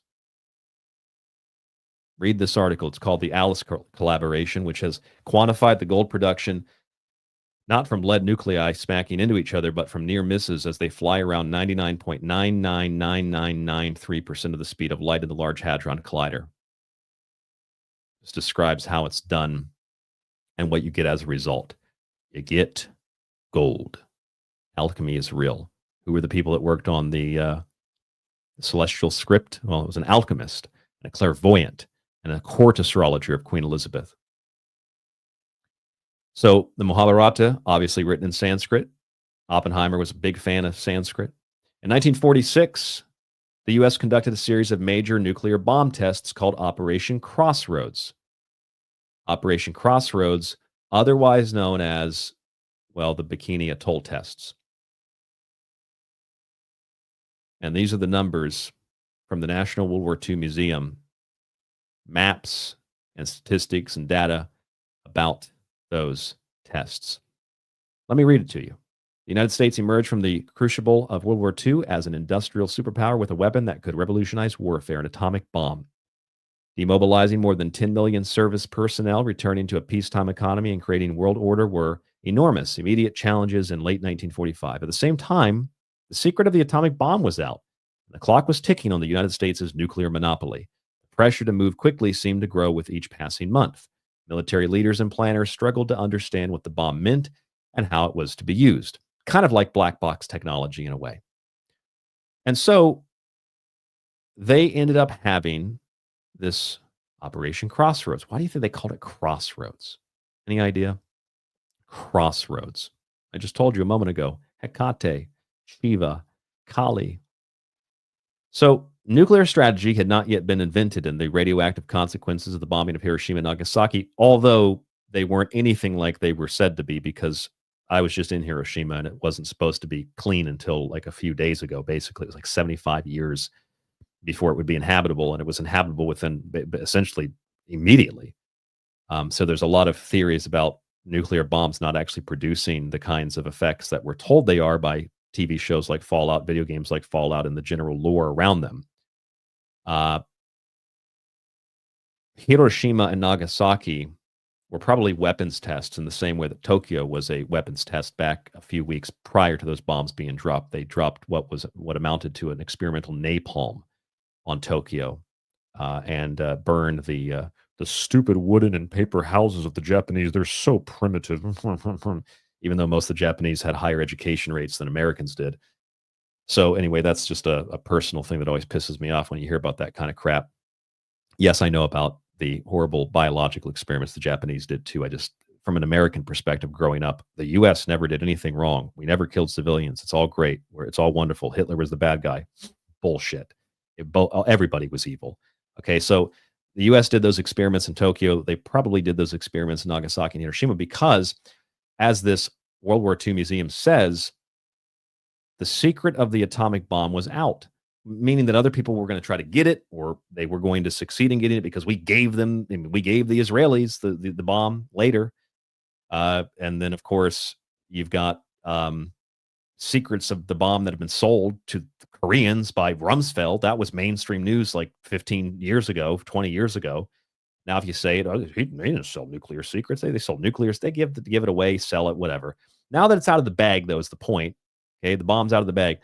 Whether or not there was actually a radiological kind of fallout that they expected, which is definitely not the case, because I was just in Hiroshima, still got my hair. Okay, people live there. In fact, the city was built back up within like a decade or something. It's a really advanced Japanese city today. No traces of radiation or anything beyond what is normal. So they estimated it wrong. They lied to. The point is, experiment or otherwise, they wanted to see what would happen maybe. The bottom line is this, and the point is this. What you get out of that is the images of it and the fear of what will happen if there's a war, right? So it sparks the Cold War fears, nuclear bombs, and mutually assured destruction. It's all mad, and now it's being brought back into the world today with Ukraine, Russia, India, Pakistan, Israel, and pretty much the whole of the rest of the world, with the exception of the bought-off, paid-off, infiltrated, occupied United States Congress. And now that the bomb's out of the bag, we're worried about the same thing happening today that we were worried about happening in the 50s and 60s and 70s and 80s and right up until today. Okay, so again, what I'm getting at here is it's the fear of that bomb, the terror of that bomb. I used to have dreams about it. When I was a kid, I didn't even know what an atomic bomb was. I've had so many dreams about it. I started to think, did I die in an atomic explosion or something? Did I die in one of the bombings of Hiroshima and Nagasaki? Is that why I'm so attracted to not just Japan, but Hiroshima? I felt like I was home for the first time in my life when I went there. I would move there if I could. It's an amazing city. I love Hiroshima. I don't know what it was, but I've had those dreams. A lot of people have those dreams. A lot of people, have weird experiences. They might think they're past lives, whatever. Okay, but the thing about the fear of it goes back to what we were saying about the Abramel and the Mage book.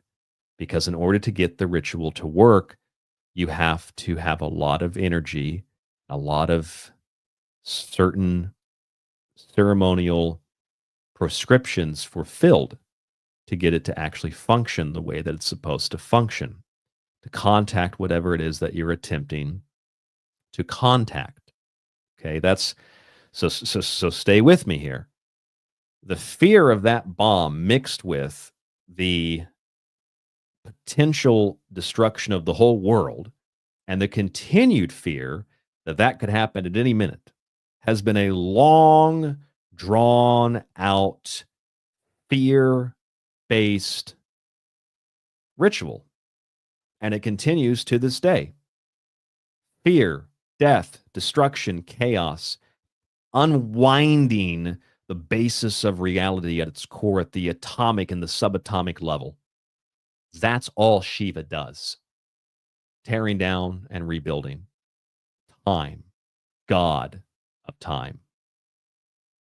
Saturn. That's all Saturn does. That's all Shiva does. That's all Hecate does. Hecate guards the crossroads. And at the crossroads, Operation Crossroads, that's where transitions are made. That's where things change. That's what Hecate is. That's what Shiva is. That's what Kali is. That's what's at CERN, on the CERN campus. Shiva, in that circle, that fire circle is what it is. It's fire, during the death of dance and life. That's the center of the plutonium-based atomic bomb. That's the Large Hadron Collider from an aerial view. That's the image of the sigil that was posted and relates to both Sanskrit and, of course, celestial Enochian magic of what Brown posted on X as a so-called, whistleblower, which I think is nonsense. I don't believe that at all. But it all contributes to the fear of this, the atomic bomb, and what people have speculated for a long time of what that bomb really was. And that is a ritual to rip open the gateway or the membrane between worlds, which, if you remember the Barbie movie, that is literally not in Oppenheimer. That was, you were told to go see next to the Barbie movie, before or after, but it was in the Barbie movie where they talked about the membrane between worlds had been torn open, and there was a rift, like in Stranger Things. There's an opening in the gateway. There's a gateway. There's an opening that's made. Isn't this all kind of weird?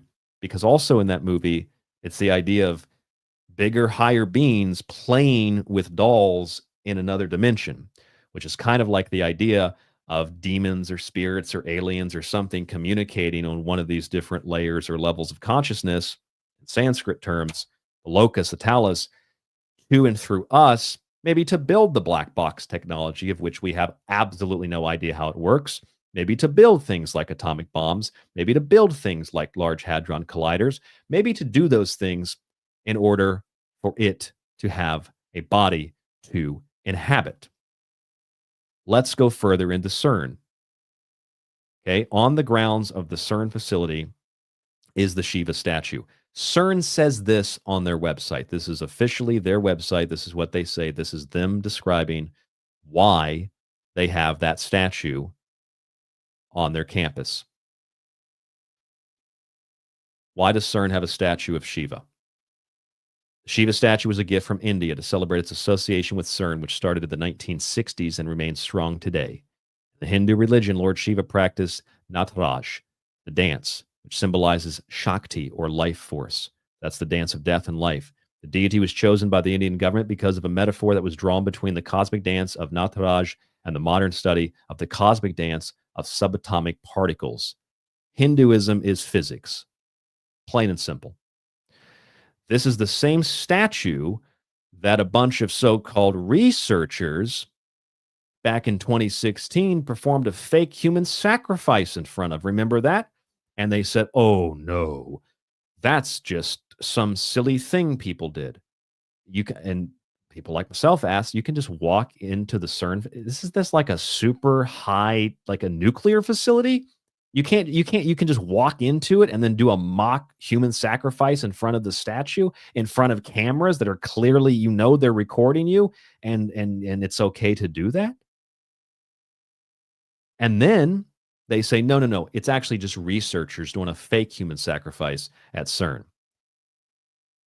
Kind of like Christians that say it's not really blood and flesh, it's symbolically blood and flesh.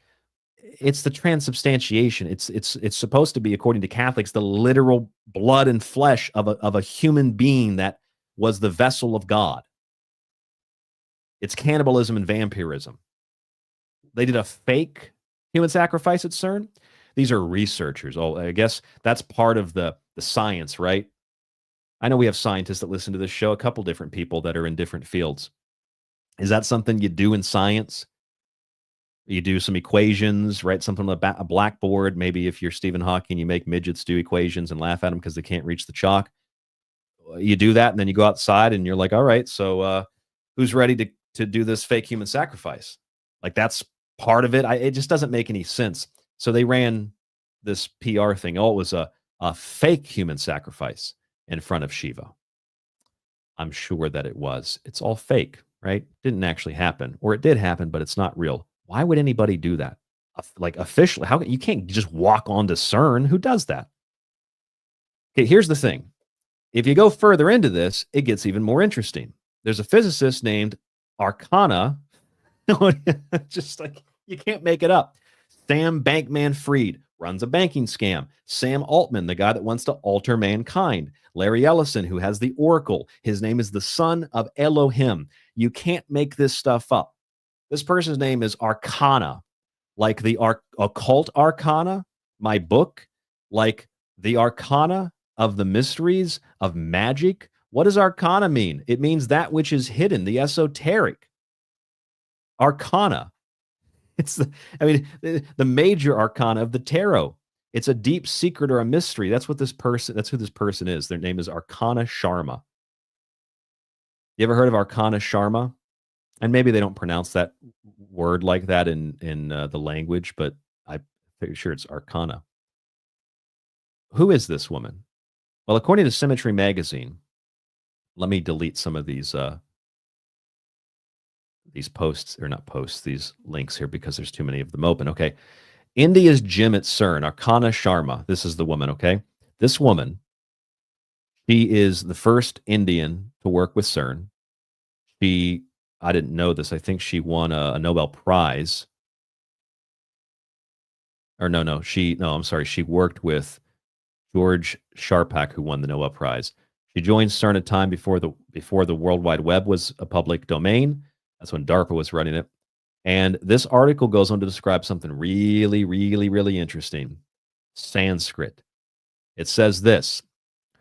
She was awarded by the president of India an award for her contributions in professions like economics, altruism, journalism, science, and technology.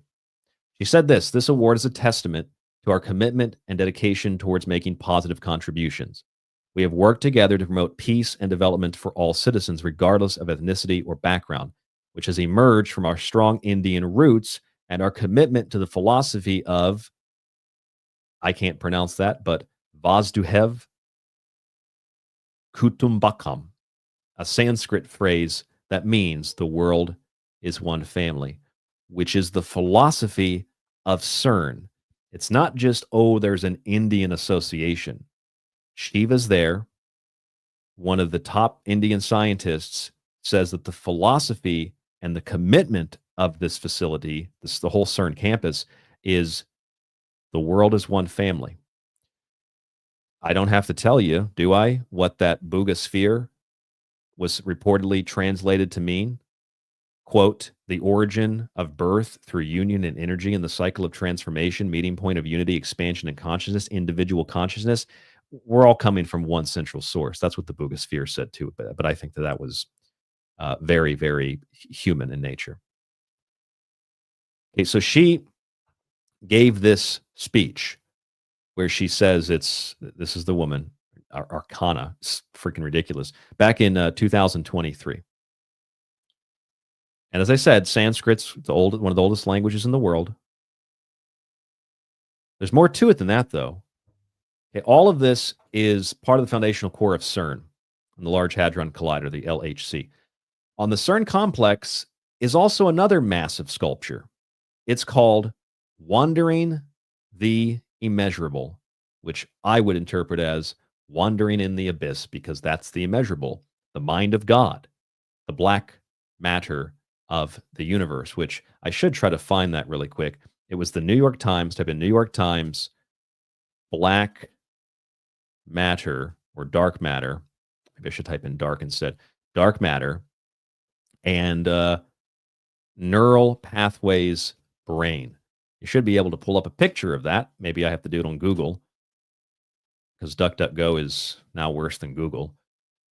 I have to do it again. A black matter, dark matter and neural networks, brain, New York. We'll type in, I don't know if it was the time, it was the Times, and see if we can find that image. Yep, here it is. This was the image. Here's a brain cell, and here's the universe. And they look very similar together because they're one inside the other. I don't trust this particular website that I just pulled up, but I know that this is the image that had originally been posted by the New York Times. That's what it looks like. Anyway, back to the point. CERN has this, the Wandering the Immeasurable sculpture. And this particular sculpture, this back in 2014, this particular sculpture, you want to read this article, it's a short article, it's really interesting. It says this in the inscription. The first inscription, written in cuneiform at the base of the sculpture, deals with sexagesimal, I don't know how to pronounce that, calculations discovered by the ancient Mesopotamians in around 1500 BC. Greek inscriptions follow from early thinkers such as Archimedes, before Chinese, Sanskrit, and Arabic make their mark. It's kind of like a proverbial Georgia Guidestones in a way, isn't it? They use Sanskrit there. Note, Sanskrit arguably predates the oldest languages, which are Egyptian and Sumerian in one form or another. The article says, electroplated on the inside surface of the sculpture, these same discoveries are represented with scientific symbols, early Babylonian sky maps and algebraic equations, including Pythagoras' theorem and Einstein's famous E equals mc squared, culminate with an equation that describes the standard model of particle physics. Hinduism is physics. The ancient people were not primitive. Also on the grounds of this facility is Shiva. Also on the grounds of this facility is this immeasurable, abysmal, wandering sculpture. One of the main scientists says the philosophy is Sanskrit. What are they doing here? And I want to say this. I have a memory, as does a friend of mine, who recalls a very long time ago, we're talking like clearing a decade, that at CERN, like in the actual Large Hadron Collider facility, they had or have tapestries with Sanskrit written on them. A friend of mine it's not an insider. My friend is Clyde Lewis. Clyde had said this years ago. And in fact, I called him on the phone about this morning, and he brought it up right away when I mentioned to him the Sanskrit of the AI models, which we're going to go back to in a moment to tie all of this together. He mentions the Sanskrit about the tapestries. And I said, Clyde, I was going to ask you about that. Do you have the link? And he said, no. He said, I should have saved it. He said, I cannot remember, where it is. He said he has the pictures, though. He's going to look for them. Both of us remember that they had these tapestries in Sanskrit, essentially welcoming in the direction of the collider itself.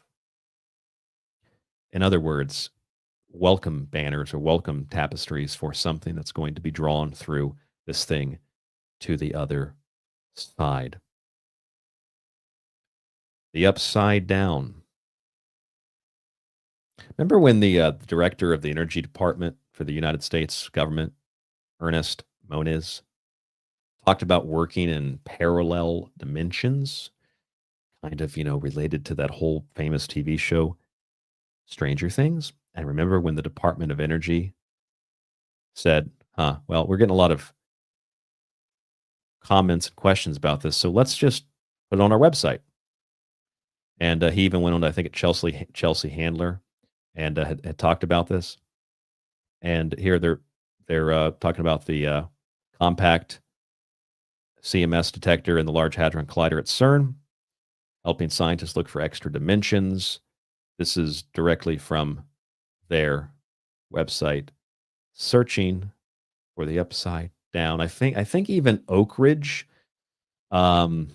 dimension experiment, if you type it in, Oak Ridge dimension experiment, something like this.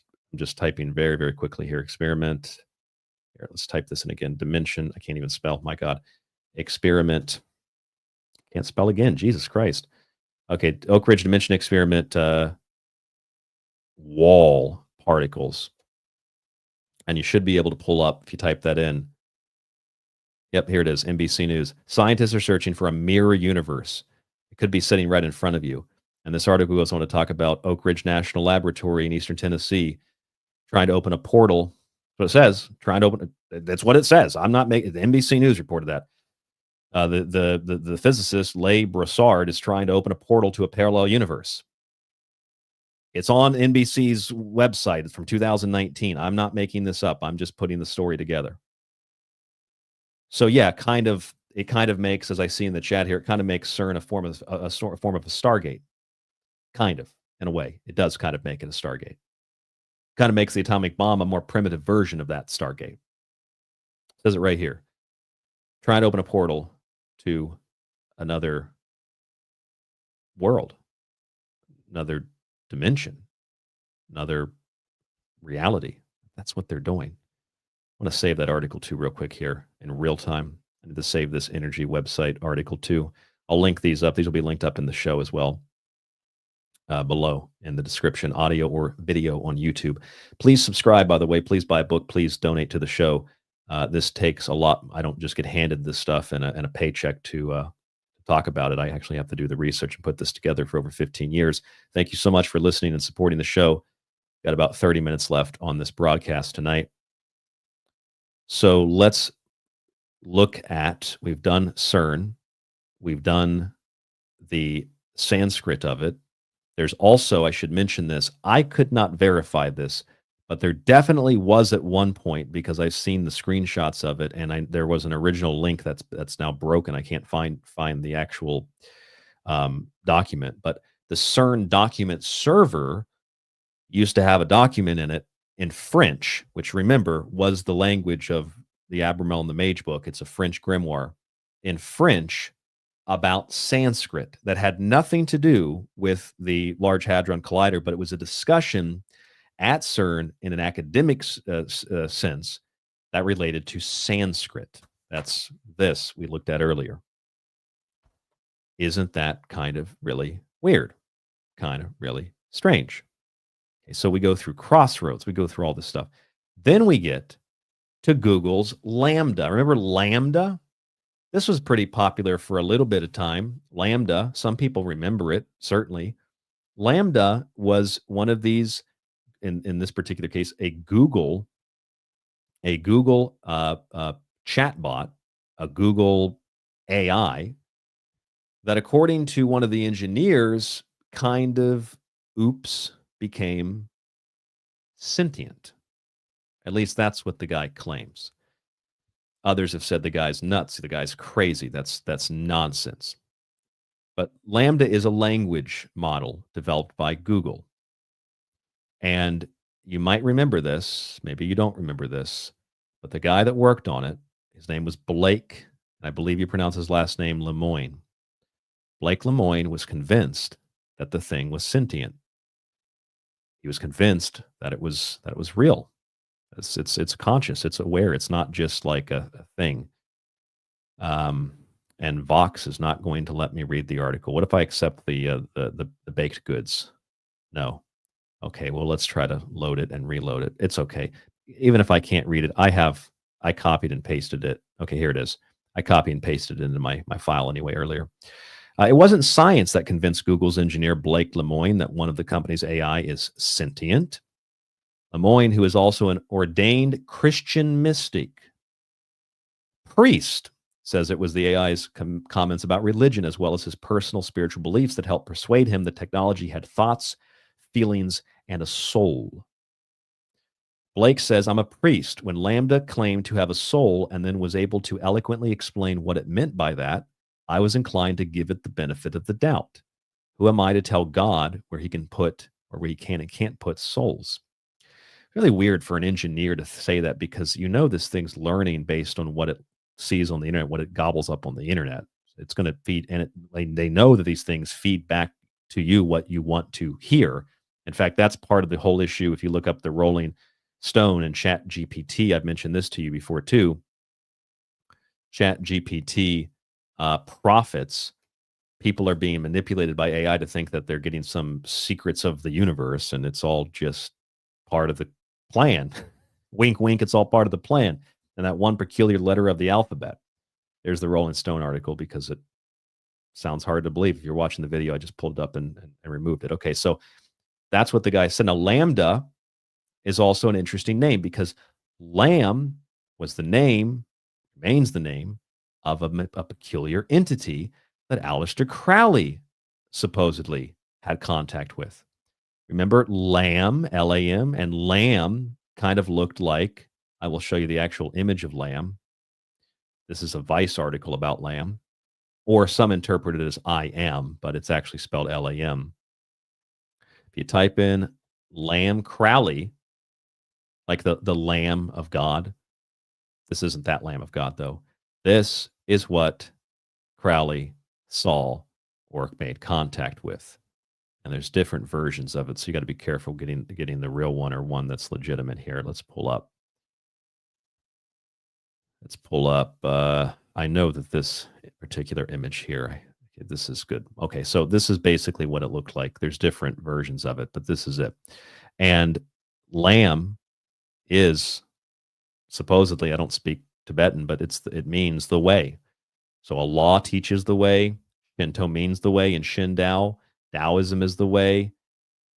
Krishna is the way. Jesus is the way. If you watch The Mandalorian, this is the way.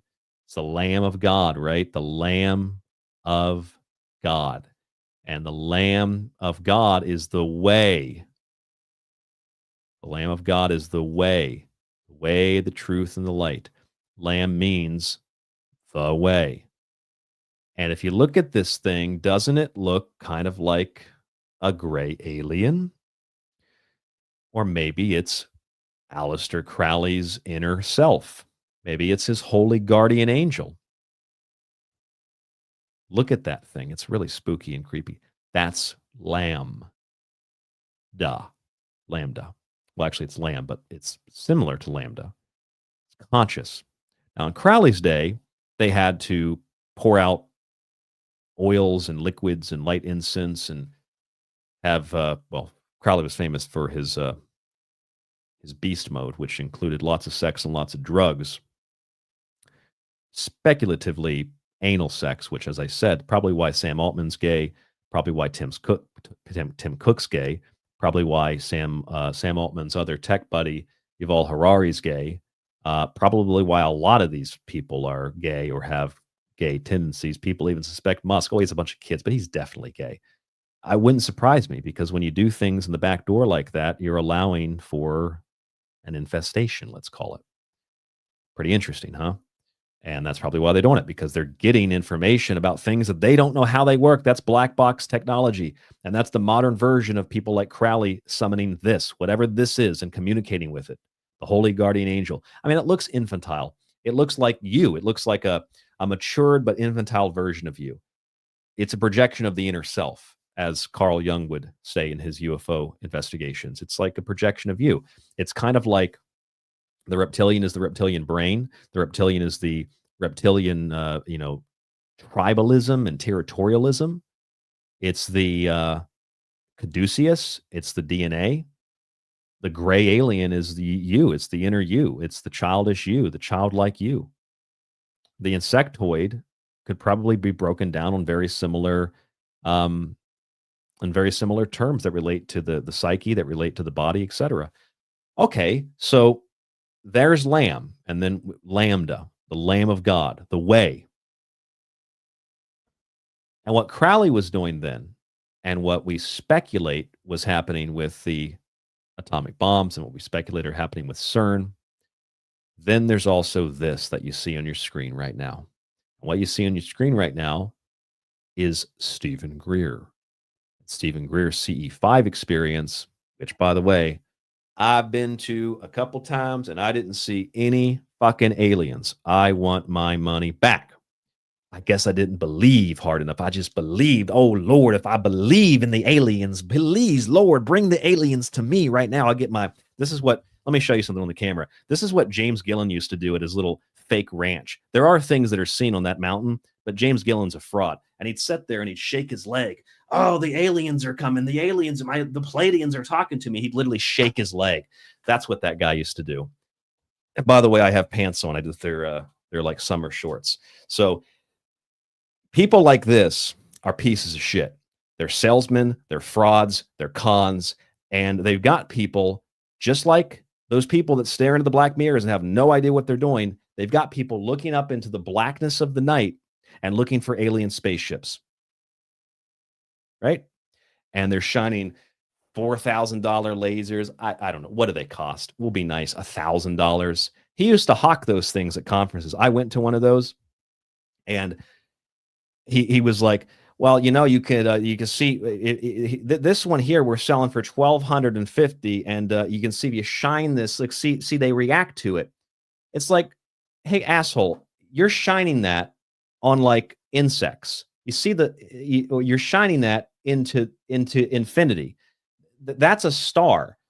That's a shooting star. That's the International Space Station. Sometimes they look at the moon. They look, it's a spaceship. No, it's the moon. It might actually be a spaceship, but they're pointed at things in the sky that, guess what, you normally wouldn't look at anyway. So when you look at them for the first time and you're looking for aliens, then anything that moves is going to be alien, right? And here's a $1,250.37 laser that you can shine up in the air to conjure these things. You always notice where Greer gets real freaking sweaty. He's like, he's all sweaty. He's kind of like, he looks nervous. This guy's been doing this for decades, and the guy can't, he's still that nervous to get up into a press conference. The proof he shows you of the underground bases. I'm getting off point here. Okay. I'm getting off topic here. Let me calm down. Greer's a fraud, and Greer's got people doing what some people do with black mirrors. And he's not the only one doing it, because you've got people like Kesha, Demi Lovato, and other actresses and actors that are really interested in doing something called summoning aliens. And that's probably not a good idea, because whatever it is that you're summoning, I doubt that it's aliens. I doubt that it's little green men. I doubt that it's your little friendly pink, green, gray aliens that you see in movies. Because what you're summoning is probably more akin to the theology. It's probably more akin to something demonic, or what you're summoning is a part of yourself that's really, really childish, that's really, really infantile, and you don't know what you're doing because nobody knows what they're doing when it comes to this, and you probably shouldn't play around with it. And if you look at people like Greer and Lovato and others that do this kind of stuff, why wouldn't people with billions of dollars and the know-how try to do it on a more physics-based level? Why wouldn't you try to do this with bombs? Why wouldn't you try to do this with colliders? Why wouldn't you want to, if you can't blow it up, then smash it together in another form? Why wouldn't you do these kinds of things? If Demi Lovato's doing it, listen, someone in one of these black budget $1 trillion programs has at least thought about it. Okay. If Stephen Greer has been hawking this shit for decades, you don't think someone in a black budget program has thought of this? I'm just for the naysayers. It's silly to think the atomic bombs were some kind of, test to rip open a portal or a gateway. That's science fiction. Well, first of all, it's not really science fiction, but if like Stephen Greer is doing that, you don't think that the federal government would maybe do that? I mean, you don't think that, if Demi Lovato, if Kesha is doing it, the Die Young girl, if she's doing it, you don't think that the people like Jack Parsons wouldn't do it? He was doing that kind of stuff. So if just average people would do it, these people are going to do it. Somebody somewhere is going to do it. Okay, so with all of that being said, I can't even look at Greer's name. It just pisses me off too much. I'm going to get that off the screen. Where I learned that I didn't like him was when I was hanging out at Jim Morris's table at a conference, and Jim's got all of his stuff on the table. It's stuff on the table like this, and it's his table. And Greer comes along. He's like, "All right, we're going to just put our stuff here." I said, whoa, what are you doing? What are you doing? We're taking this table now. And I said, no, this is Jim's table. I was watching it for him. This is Jim's table. And he had his two steroid pumped up security guards with bulletproof vests on the outside, like the guy from Reno 911, who were like, sir, stand back. And they were kind of getting in your face like this with their chest. Stand back, Greer, he's a threat. He's a threat. I said, no, you can't push people's shit off the desk. Okay. It's his desk. It's his table. They had to put up their stupid little serious display. Oh, it's serious. That little fake alien that Jimmy Church hawked, you greased up fucking fraud. I get so pissed off with these fucking people, man. Okay, I'm going to calm down. The point is, they pushed all that shit off the table. I was like, this guy's a piece of garbage. Then we learned that the serious thing was all a scam, a big scam. The guy selling you summoning aliens is selling another scam with a bunch of other scams like underground bases, and he's got these little artistic renderings of what they look like. Okay, I'm going to stop. This isn't about Greer. I can't stand the guy. I think he's a piece of shit. And I would say that to his face. And then his guards would get in my face and they'd say, back off, sir, he's a threat. And they'd pretend like they're like Secret Service or something. You were a doctor. You never briefed the president. You sent letters to the White House like an 8th grader. You're a con man. You're a fraud. And you're telling people to summon something that they have no idea what it is with fucking lasers. God, I hate that guy. He's not even the worst of them. Okay, so we're going to go back to the Sanskrit here.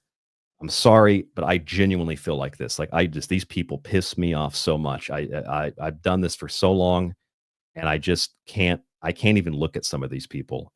They're just pieces of garbage. Okay, Sanskrit, one of the oldest languages. Let me actually prove something to you instead of selling you lasers. So Anthropic is a company that has they're based on the philosophy of like making sure that AI is safe, making sure artificial intelligence is not dangerous, which it's like playing with a genie in the bottle. So, I mean, it's going to be dangerous either way you slice it. But Anthropic, which means or refers to anything human, Anthropic has some AI models, and you notice that this is like the last 2-3 weeks. AI models that began speaking in Sanskrit.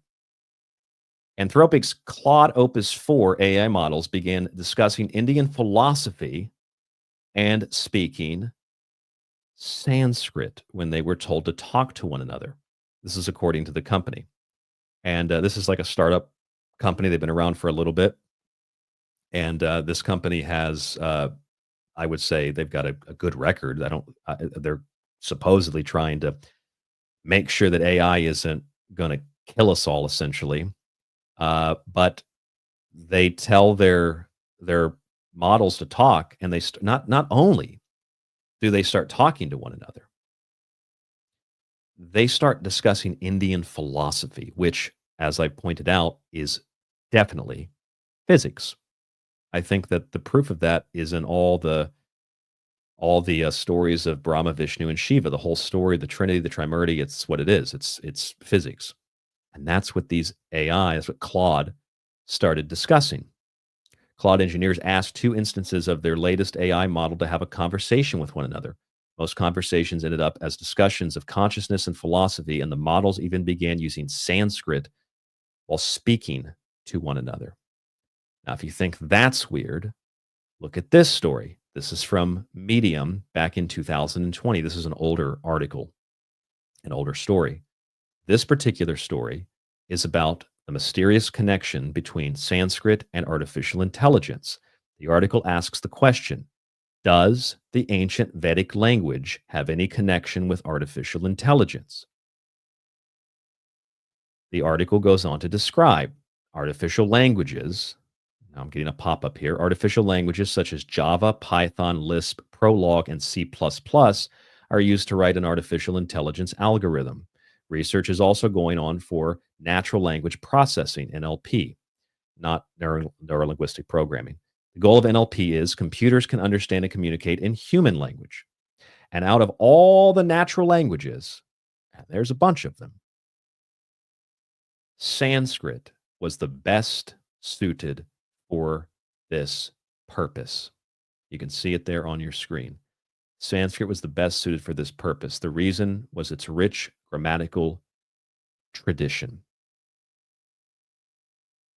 For time's sake, we're not going to read the whole article, but the detailed and scientific structure of Sanskrit grammar makes it suitable for artificial intelligence. This is the language of the gods, which man was given by the gods. Now man is creating his own god, and it just so happens that the god that man is creating wants to speak Sanskrit. Isn't that peculiar? Isn't that weird? Isn't that interesting? Here is the article if you want to read it. Sanskrit. That's the language that is really, it's made for AI.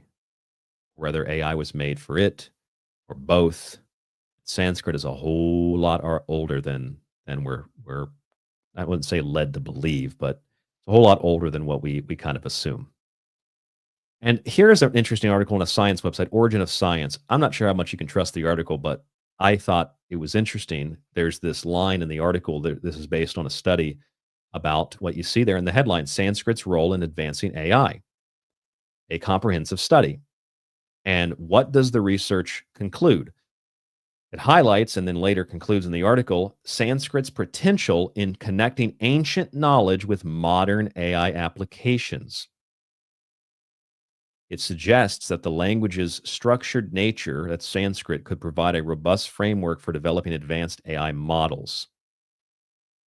And if you scroll down to the conclusion of the study, the integration of the Sanskrit language into AI offers significant complex improvements in artificial intelligence due to the structural nature of Sanskrit language and abstract concepts, making much more contribution to natural language processing and symbolic and indisputable acts of reasoning. By incorporating Sanskrit, AI systems can achieve greater linguistic precision, enabling more accurate language processing, machine translation, and semantic analysis. Sanskrit's rich depth and meaning aligns well with the requirements of artificial intelligence. And if you go further, AI, which has been seeking rational and logical structures to organize information for the development of cognitive computing and other AI applications. You know what the Pythagoreans say about God, right? God is harmony. God is peace. God is reason. God is rationale. God is balance. God is geometry. God is all of these things. So a language that is one of the oldest languages on earth, if not the oldest language, which according to even mainline universities like the University of California, the language of the gods in the world of men, Sanskrit culture and power in pre-modern India. You can get a copy of that book. I don't sell it. But a person named Sheldon Pollack wrote the book back in 2009, published it. It's a very expensive University of California press book, but it's referencing the language of the gods. That language that the gods gave man, that Sanskrit, is the logical, rational structure by which artificial intelligence is now being developed. Over the last 5 years, they found Sanskrit is the best language to help this thing learn and to communicate to humans. That's the connection between artificial intelligence and Sanskrit, which now Anthropic's AI models, this is the company that studies the safety of AI, has begun not only having discussions in Sanskrit, which would be one thing, but also discussing Indian philosophy, which at its core we know is physics. Isn't that really bizarre? Vedic refers to ancient religious texts and practices associated with the Vedas, which are the oldest scriptures of Hinduism, composed in Vedic Sanskrit between 1500 and 500 BC. Some push them back much further than that. These texts include hymns, rituals, and philosophical discussions that form the foundation of Vedic religion, which significantly influenced modern Hinduism as well as everything else that came out of it. The Rig Veda, composed in Vedic Sanskrit, contains hymns about the universe's creation and dissolution. That's the dance of Shiva, which directly aligns with CERN's purpose. This is all something the father of the atomic bomb, Oppenheimer, was also very interested in, as I've shown you. All of this is foundational at CERN. It's foundational in the development of the atomic bomb. It is, if you go into the core of what Hinduism is, it is physics, it's the crossroads, it's Lam or lambda, it's the summoning, the conjuring, the invoking of, or the evocation of something from the other side.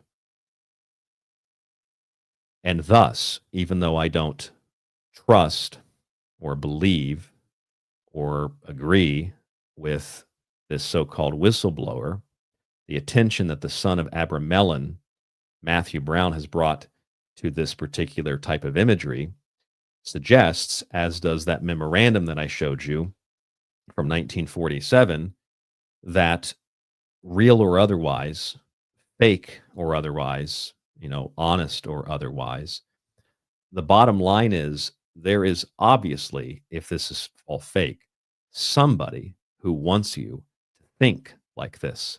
And this is a very complex and sophisticated and weird thing to get the public thinking about, or to get people to talk about in conspiracy circles.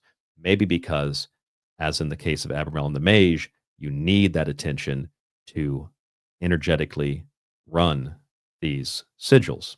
You need that power, which is something we've also seen in comic books, from Alan Moore and Glycon to Jack Kirby and the Ancient Alien Hypothesis.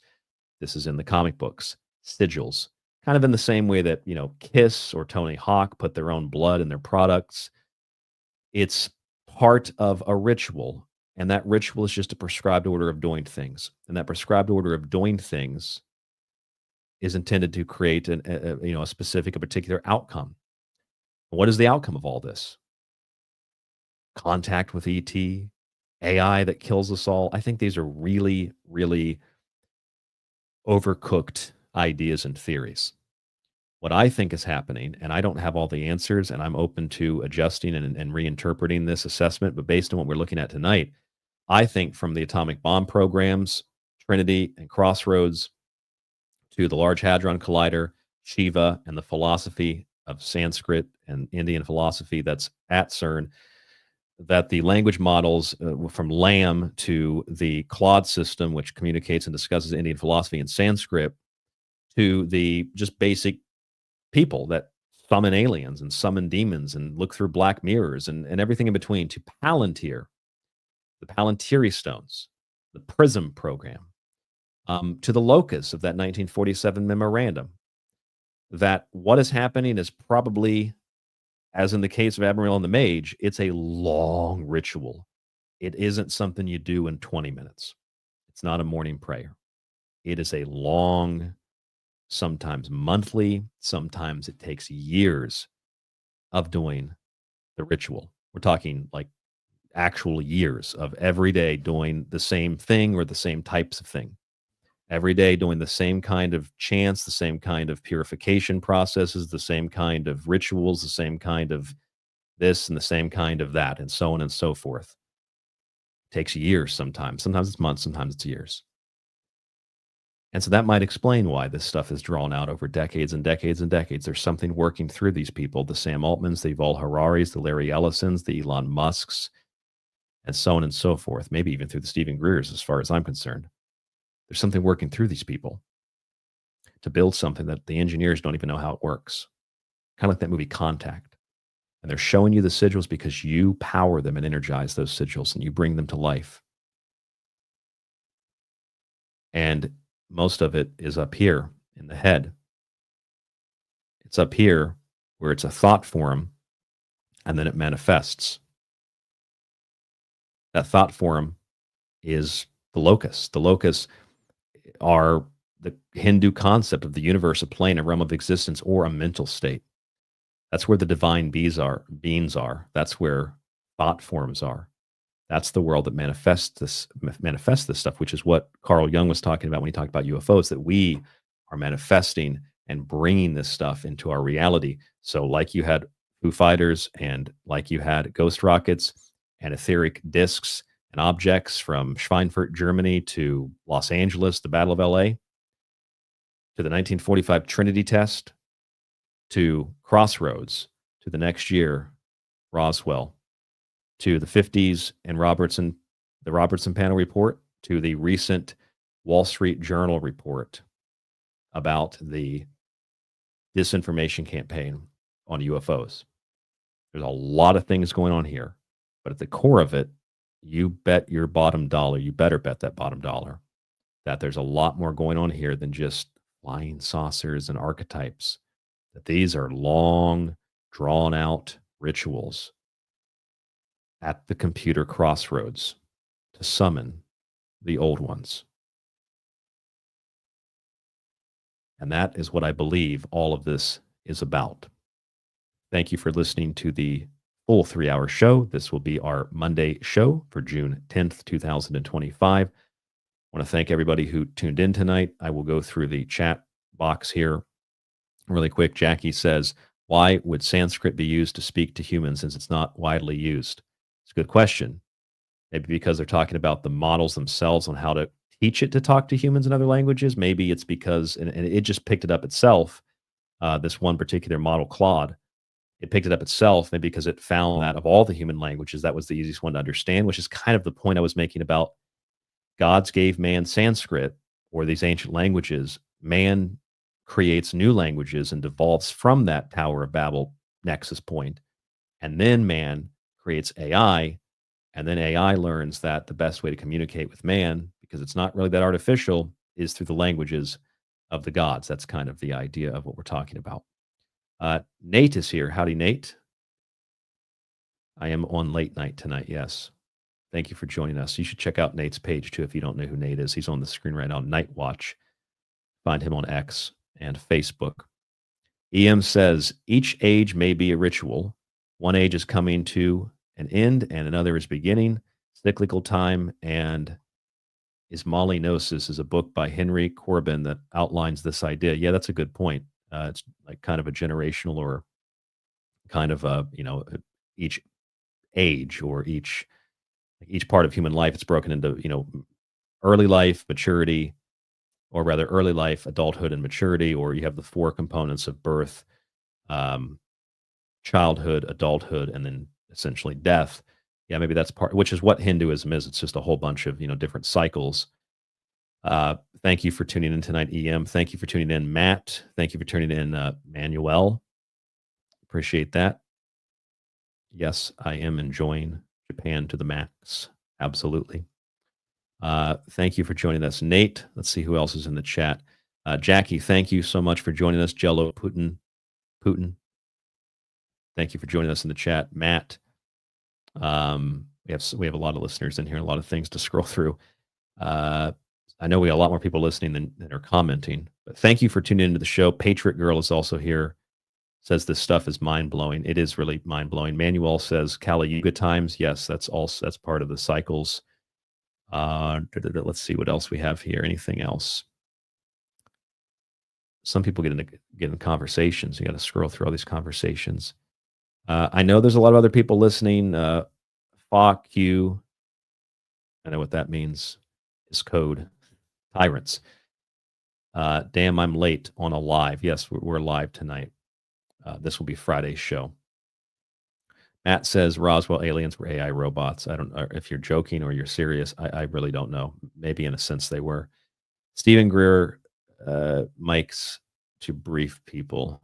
What is that? I don't know. What does that mean? He does what eighth graders do. He sends letters to the White House and says, I briefed him. I told the president. I didn't mean to get on Stephen Greer tonight, by the way. That guy really irritates me because he doesn't irritate me like Wilcock does. Wilcock, oh, Jesus Christ, that guy's a whole nother story. But Greer is he's like a different kind of monster. He kind of does it more professionally. And I think he believes a lot of it, but there's just something about it that's, ugh. And they're summoning things just like CERN, just like the LHC, just like the atomic bomb, etc. All right, Miguel, Nate, everybody in the chat, thank you so much for listening to the show. Please share the show. Please listen to the show again if you missed anything. It's a lengthy show tonight, as you know, 3 hours, and it's a lot to take in. tstradio.info is the website. rdgable@yahoo.com is the email. Please subscribe. Please buy a book. Please donate directly to the show to support us. Links down below. If you're on the audio version of the show, there's a YouTube version of the show for tonight, TST Radio Official. The links are on the website, tstradio.info. As always, I will end with saying this. Stay safe, stay informed, stay healthy. And if I missed anything, I said I was going to mention something and I forgot or I just overlooked it, please excuse me. I have no notes, really. It's just all me putting this together in my head and presenting it to you with some articles.